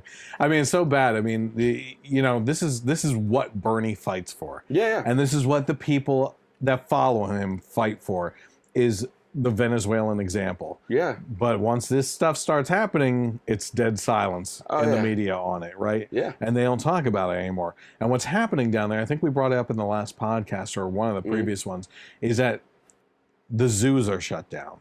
There are no animals anywhere because people are starving so bad that they have broken into the zoo, killed the animals for food, and they're killing stray dogs and cats and their own pets on the street. Yeah. The average Venezuelan has lost 17 pounds. Yeah. Imagine, okay, that's adults mainly, right? Oh, God, the kid situation. Can't even imagine what that's like. Imagine what you would have to do to keep your kids alive. Yeah. This is a horrible situation. This is what socialism leads to. Yep. And the people in the government are certainly not starving. Did you hear what Trump said as part of this? I thought it was the best thing he said was, the problem is not that socialism is being poorly implemented. Yeah. It's that it's being faithfully implemented. Yes. Yeah. And I thought that was great. great. I should have. Yeah, like it wasn't in there, right? No, it wasn't. Yeah. Yeah, and there was a pause for like an applause or something like that, but he didn't get it. Yeah, because there's a bunch of socialist countries in there, and ones that at least support the idea of it and everything. I mean, that's the way our world is going. It's so bad. Yeah. I need to find all these statistics I heard about this week about the amount of people that actually support free speech anymore, or is hate speech covered under free speech. Yeah. And it's like they don't believe that anymore. Yep. But things just need to be reworded and everything. And it's like, is hate speech considered free speech? No, it shouldn't be covered under free speech. Okay, but what if the opposing opinion is in power and they believe that your speech is hate speech? Oh, well, then it's going to be a different story, right? But if you present that to them first, I think there's a different reaction to it and everything. You always need to switch it around with the initial response instead of attacking right away on the opinion and everything. We need to get used to that a little bit more. Sure. But then we have this clip here. So here we go. Major portions of the world are in conflict, and some, in fact, are going to hell. But the powerful people in this room, under the guidance and auspices of the United Nations, can solve many of these vicious and complex problems. As Alex Jones would say, globalist. Yeah. I mean, come on. This is exactly what all these pro-Trump supporters always say, is that like he's a nationalist, our America first, our country can do it. And then he's standing in this room.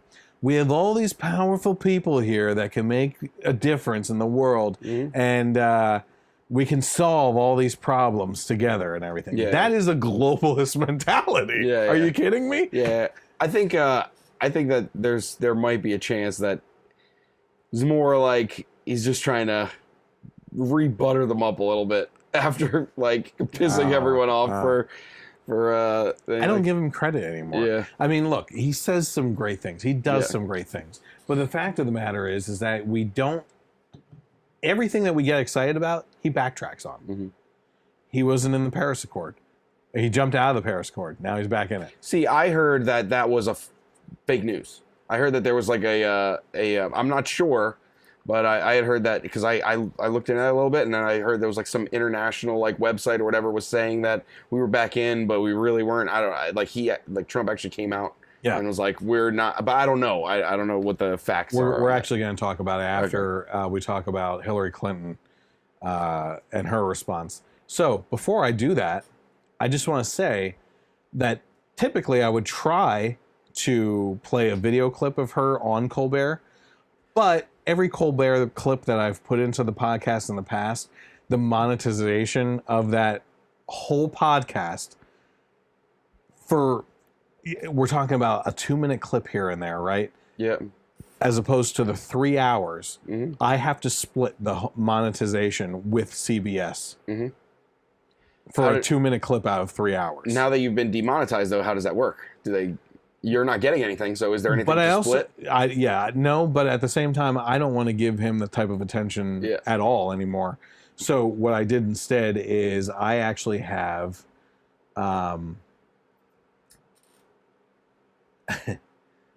audio only. Okay. Okay, so we'll have the reaction to that. So here we go. Did you happen to see the president's speech at the UN today? I saw parts of it, yes. What did you make of it? I thought it was very dark, dangerous, not the kind of message that the leader of the greatest nation in the world should be delivering. You are both required to stand up for the values of what we believe in, democracy and opportunity, as a way to demonstrate clearly the United States remains the beacon that we want it to be. While, of course, when you face dangerous situations like what is happening in North Korea, this is a person who's blaming everybody right now. Your first approach should always be diplomatic. What I'd hoped the president would have said was something along the lines of, we view this as dangerous to our allies, to the region, and even to our country. We call on all nations to work with us to try to end the threat posed by Kim Jong-un, and not call him Rocket Man, the old Elton John song, but to say clearly we will not tolerate any attacks on our friends or ourselves. But you should lead with diplomacy. You should lead with the commitment to trying to avoid conflict however you can. And I know, because I'm great at being president, it's too bad I can't convince the country twice.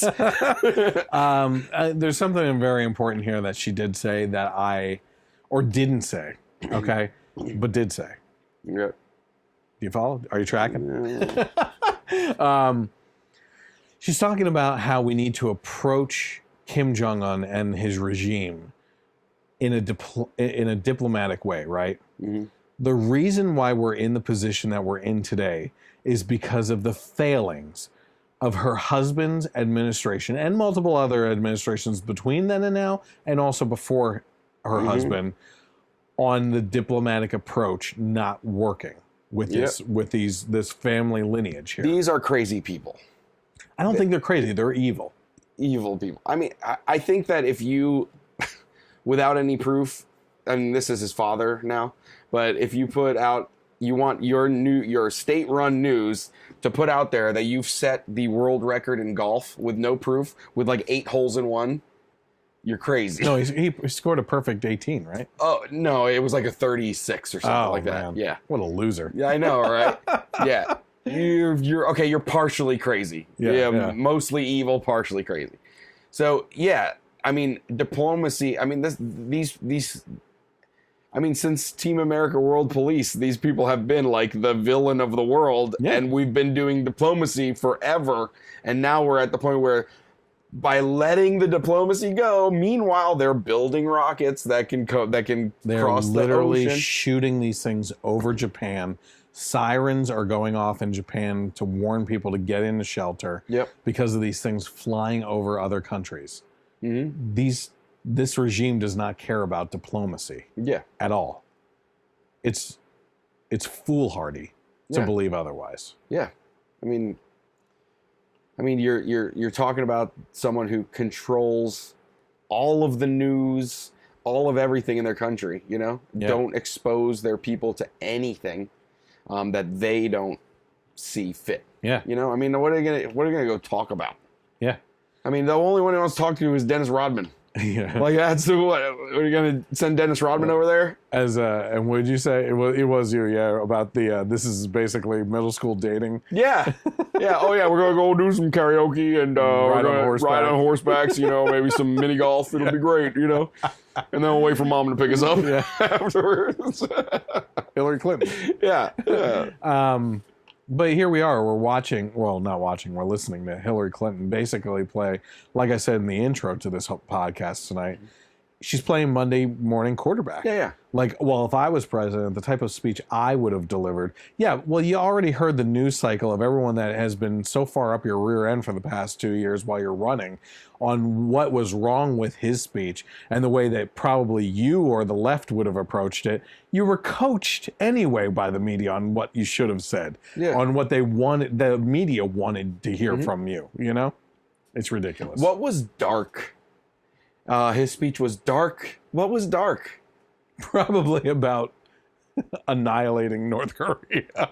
That's not dark to me. That's not dark to me either. Nope. I mean, not at all. Listen, I am a person that believes that I think we're in a different stage of warfare. I really do. I don't understand. Listen, I think that we should have a strong, huge military force ready and able when we need it, right? Yep.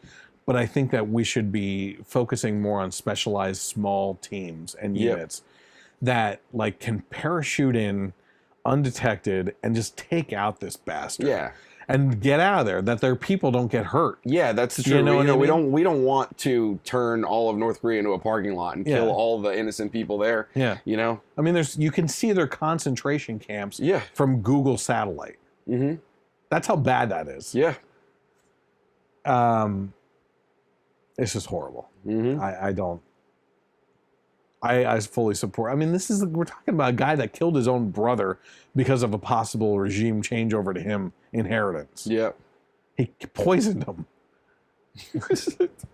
It's crazy. I have to send you that one video of the like top 10 most mind-blowing facts of North Korea. All the stuff they've claimed to have invented the hamburger. Were you the one that told me about the documentary?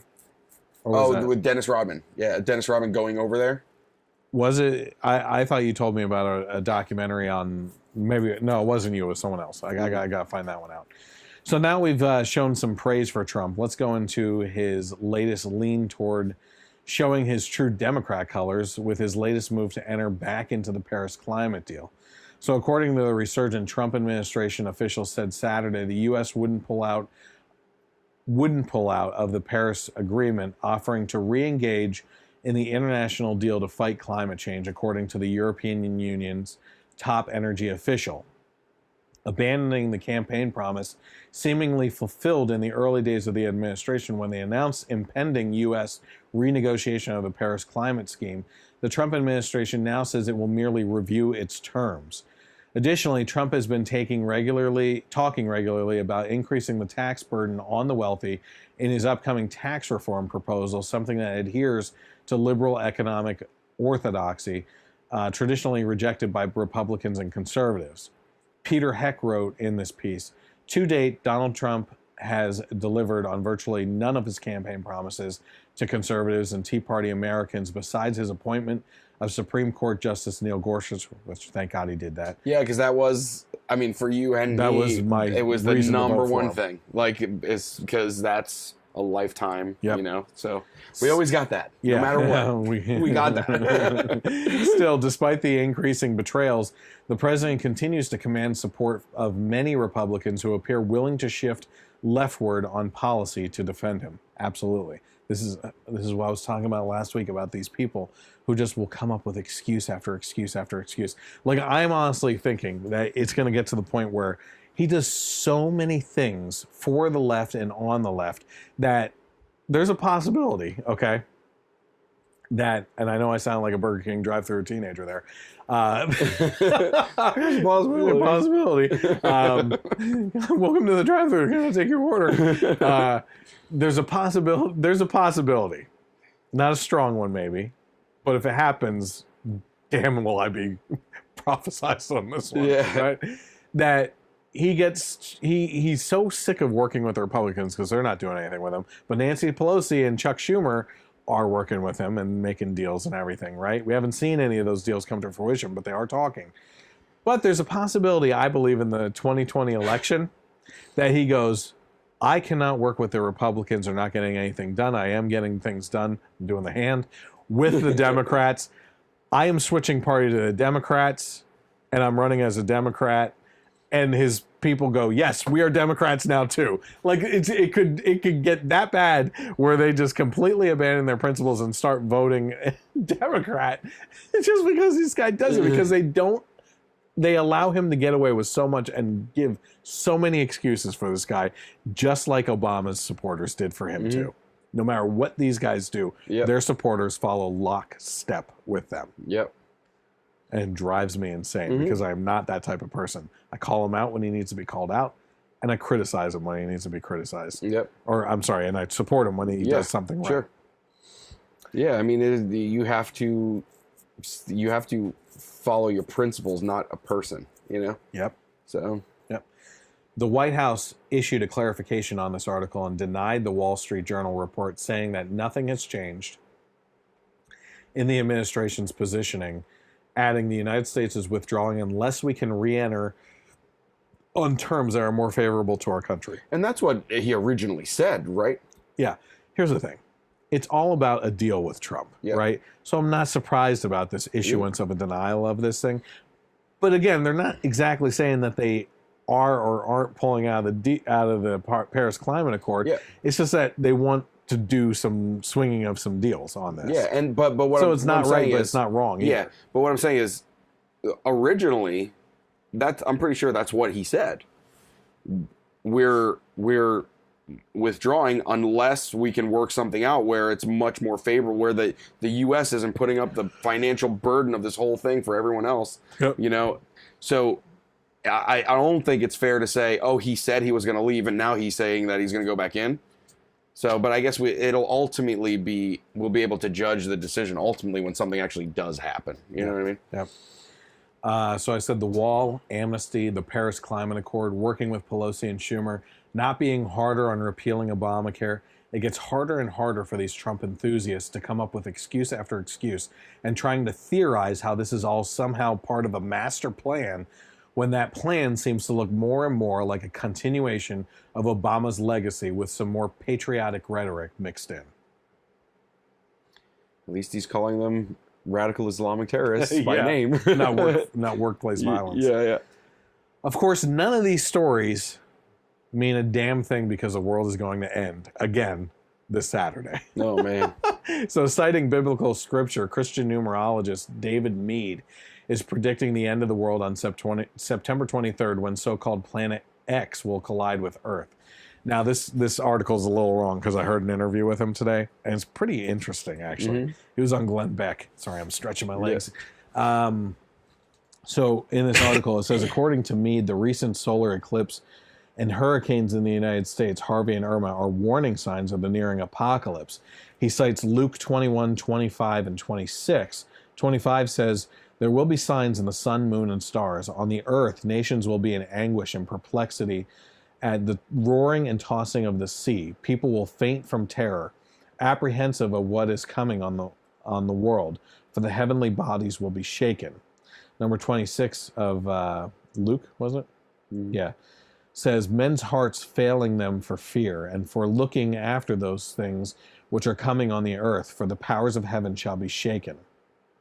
As noted by Fox News, Meade has built his theory on the so-called Planet X, which is also known as Nibiru, which he believes will pass Earth on September 23rd, causing volcanic eruptions, tsunamis, and earthquakes, according to the British newspaper The Sun.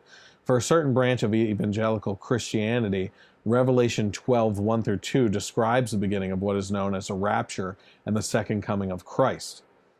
And that a great sign appeared in heaven, a woman clothed with the sun, with the moon under her feet, and on her head a crown of 12 stars.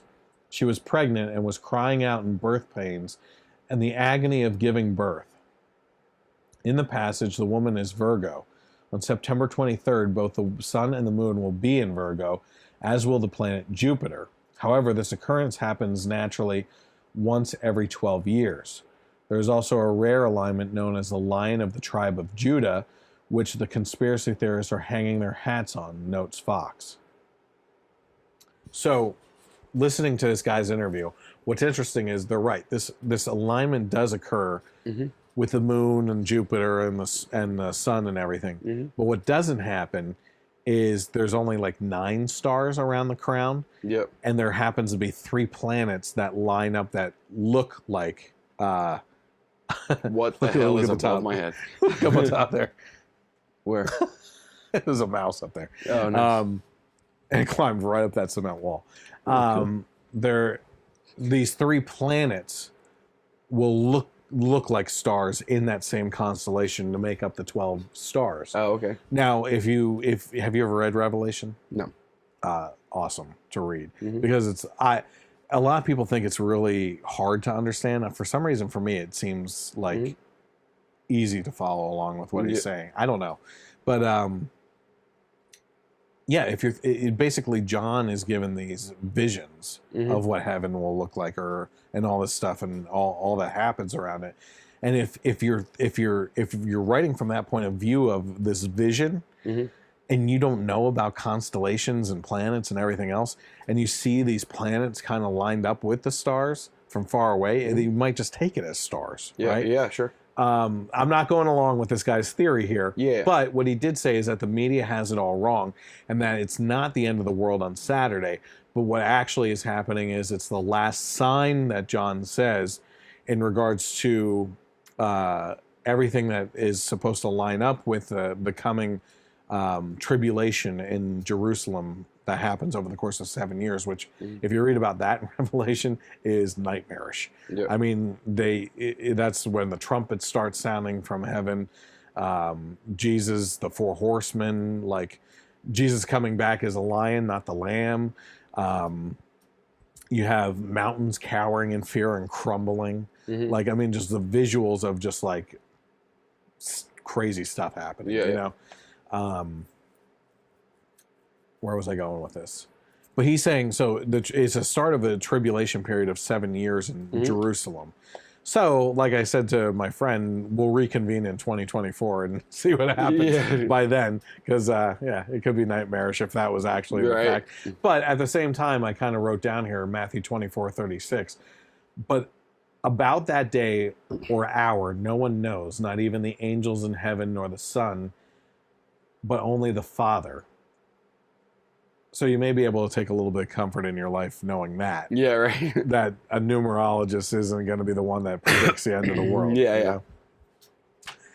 Anything else to say about that at all? Obviously, there's always predictions. It's just interesting, you know? Yeah. I mean, even despite what you believe, you know, it's still... Apparently, there's a good documentary on this that's on YouTube called The Sign, and it's sponsored by AT&T. And they said that the visuals are fantastic. I want to check that out. Yeah. I haven't had a chance yet. I want to end the night, you know, all these people have their final thoughts on videos and stuff like that. And I noticed something this week that I found fascinating, kind of, in my personal life. I had mentioned earlier in the podcast what I do for work. So I'm always meeting new clients and going to their houses and fixing or inspecting them for hail damage and everything. And what I found interesting is that over the last couple weeks, when trying to get referrals from people to check out their neighbors' houses and everything, there's been some interesting interactions with these neighbors, right? Which is some people don't talk to each other based purely on the fact that they think that that other person doesn't like them, or that they think that there's something going on there that isn't, right? And then I do, through a roundabout way, get referrals that always lead over to that person, and that person's like, yeah, you know, so and so that I'm trying to get the referral from in the first place doesn't really like me. I don't. So they both think that they don't like each other, right? But and these people, some of them were like, yeah, this guy is kind of weird. He's an angrier type person. This angry person that this one woman said talked about is one of the nicest people I've ever dealt with, right? Yeah. And it's this lack of communication that we have with each other. Here are neighbors that don't even want to refer me to their neighbors because they think that they hate each other, but they really don't. And they're nice people. Like, I'm dealing with such nice people, and they're living under false assumptions when two nice people could really be good neighbors and everything. You know? And I find it fascinating because it's just, we're tearing ourselves apart in our society right now. We have wedges being thrown from all different directions through cultural lines, through government forces and stuff like that to split us up. And there's so much that we can come together on. Oh, yeah. You know what I mean? And we need to start reaching out to people a little bit more. Yeah, and trying to help out. Yeah, it's connect even on a personal level. It's even society now too, in the fact that when you think of neighbors and neighborhoods from years ago, everybody knew everybody. Everybody talked to everybody. You know, everybody's friends and everything. But we are now, instead of going outward more as people, everything is going more inward. You know, people are more attached to their phone, and I'm guilty of this. You know, I'm sure my dad's probably rolling his eyes if he sees it. But you know, people are more attached to their phones. They're staying inside more. They care more about having an awesome home theater that they can just stay in than going out and dealing with people and neighbors and things like that. You have people like playing Destiny 2 for hours at a time. I mean, and they think that the interaction's on there. Hey. Here I am. At least someone showed up, right? Here I am. Listen, you know, being a globalist. Getting out there. Globalist. So yeah, it's just society in general now. We're just going more inwards instead of outwards and not talking to people, you know. And also, you find something that you know, I could totally see a situation where you could have two people across the street from one another during the election, where someone had a Trump sign, someone had a Hillary sign. They probably could be the best of friends and have everything in common, like the same sports, like the same food, like the same everything. But just those two signs, man, they hate each other now. You know, and it's that, and that's it. You know, so you know, it's what it is now. I drove down the street and didn't want to talk to either of those neighbors. Yeah, that's true. Yeah, I mean, no one said we weren't guilty of these things. Yeah. But it's just how it is. You know, it's not good, but. So listen, thank you for stopping out tonight. No I problem. appreciate it. You're dry toilet paper. Yeah, you know, that's right. Reliable. Yeah, I won't rip on you. I'll rip on you. That was disgusting. Mad pooper, though. Mad pooper. Begin the night and end the night with a mad pooper. Sure. So thank you for coming out. I want to thank everyone for tuning in and watching or listening to the podcast. Again, if you are interested in following along, and we had a long talk tonight about the demonetization and supporting voices of both ones that you agree with in your echo chamber and also voices that you disagree with, is even more important to support those people. So if you happen to be able to support the channels that I have, whether it's on Facebook or YouTube or Twitter, follow, like, subscribe, share the content on things that you agree with, share the content on things that you disagree with. Get involved in the conversation. That's what it's all about. But if you're watching right now, you can see the information at the bottom of the screen. You can follow the Generation Y Conservative on Facebook. Catch us on Thursdays or Fridays with the live podcast behind the scenes. It's choppy. We'll fix that in the future. And then also on YouTube, search for the Generation Y Conservative, subscribe to the channel, and hit that bell to get notifications when videos are published. That includes both the podcast and movie reviews. The last movie review was up from last weekend, 2 weekends ago. It was the movie review for It. Quickly, let me finish this off first. Twitter, at Gen Y Conservative without the E on the end. Go and follow that there as well. Good week for trailers. Oh my God! Just real quick, we'll I run tagged through them you real in quick. one. Yeah. We have The Punisher coming out this year on Netflix. I've watched that trailer like 20 times. Yeah. And I get just goosebumps. Yeah. Every time. Because, I mean, it's a character that I love that I don't think has been done right yet. Yeah. And but was done really well on season 2 of Daredevil. Yeah. And then one of my favorite bands ever, taking probably my favorite song of that band and using it perfectly. Metallica's One. Even the trailer. Bullets went with the music. Oh, it was great. And then it was just, it's awesome. Did you play the new Tomb Raider series at all? I have them because Yeah. I got them with Games with Gold for free, or at least the first one. The first one, yeah. And I wanted to, I just haven't got around to it. Did you see the Destiny trailer for sucks the on new my Tomb Raider? Yeah, it looks awesome. It looks great. And I played the game. It looks. They even did you see a side by side comparison? Oh no, I didn't. I got to check that out. And the trailer. Yeah. Pulled from the game, and that's great because that game did some of the best storytelling I've seen. Yeah, a lot of people said that it's like Drake's Fortune, which I never played because I don't have PS. Those are amazing, and that's what I've heard too. As far as the comparison, the Uncharted games are are awesome. So that looks great, and then I might do my first family movie review this Christmas, and bring my kids to see Jumanji 2. Which the trailer for that, the new one? Oh, the new Jumanji. Yeah. Have you seen the new trailer? Yeah, well, I didn't see the new trailer yet, but I know it's The Rock and stuff, and it's like a video game. Kevin Hart, a board Jack game. Black, yeah. And the girl from Doctor Who. And, Guardians of the Galaxy. And Guardians of the Galaxy, yeah. Sorry. I'm not She's that from much Doctor of a Who. nerd. She's Amy Pond forever. Oh, yeah. Well, she's gorgeous, too. Yeah, she is. But the new trailer for that looks hilarious. It had my wife laughing. She's like, I'll go with you on that one. Yeah. So you can check out those. We're doing movie reviews all year long. I think the next one up is hopefully this week maybe I'm going to try to schedule it out is Kingsman. Oh, yeah. So I really want to do that one. I want to do American Assassin if possible. And we have Thor Ragnarok coming up. We have the new Star Wars movie. We have possibly Justice League if I want to go see that. Which there's no previews coming out for that. No, there hasn't been anything. I think New York Comic Con is coming up pretty soon. So I wouldn't be surprised if there's something there. When is that? Do you know? I think it's November. And when's the movie come out? No. November is when the movie's supposed to come out. When's the Comic Con? It's in the next few weeks. Okay. Yeah, really soon. And then, obviously Star Wars in the Christmas season there. Or is it November too? It's normally around Christmas. They must be that Comic Con probably has a new trailer for Star Wars too. Yeah, I wouldn't be surprised. They should be releasing something. Yep. Either way, lots of really cool movies coming up. Great year for movies. Yeah. Great year. Yeah, it's been good. And go see it. Trust me, if you like horror movies. I think I'll finally be taking the wife to see it tomorrow night. Yep, and which is why you came tonight. Why we're doing it tonight. And you dealt with throw up. Yeah. So we'll see you next week here on the podcast. If the world doesn't end, if he's wrong and it actually does end on Saturday. But in the meantime, have a great night and God bless America.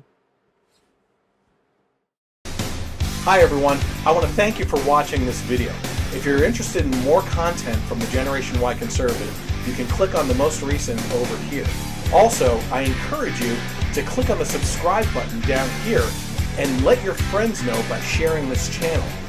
While you're there, I also encourage you to click on the little bell notification so that you can be notified when content is published, whether it's the Generation Y Conservative podcast or more recently, our movie reviews, which are a lot of fun. We'll catch you next time on the Generation Y Conservative.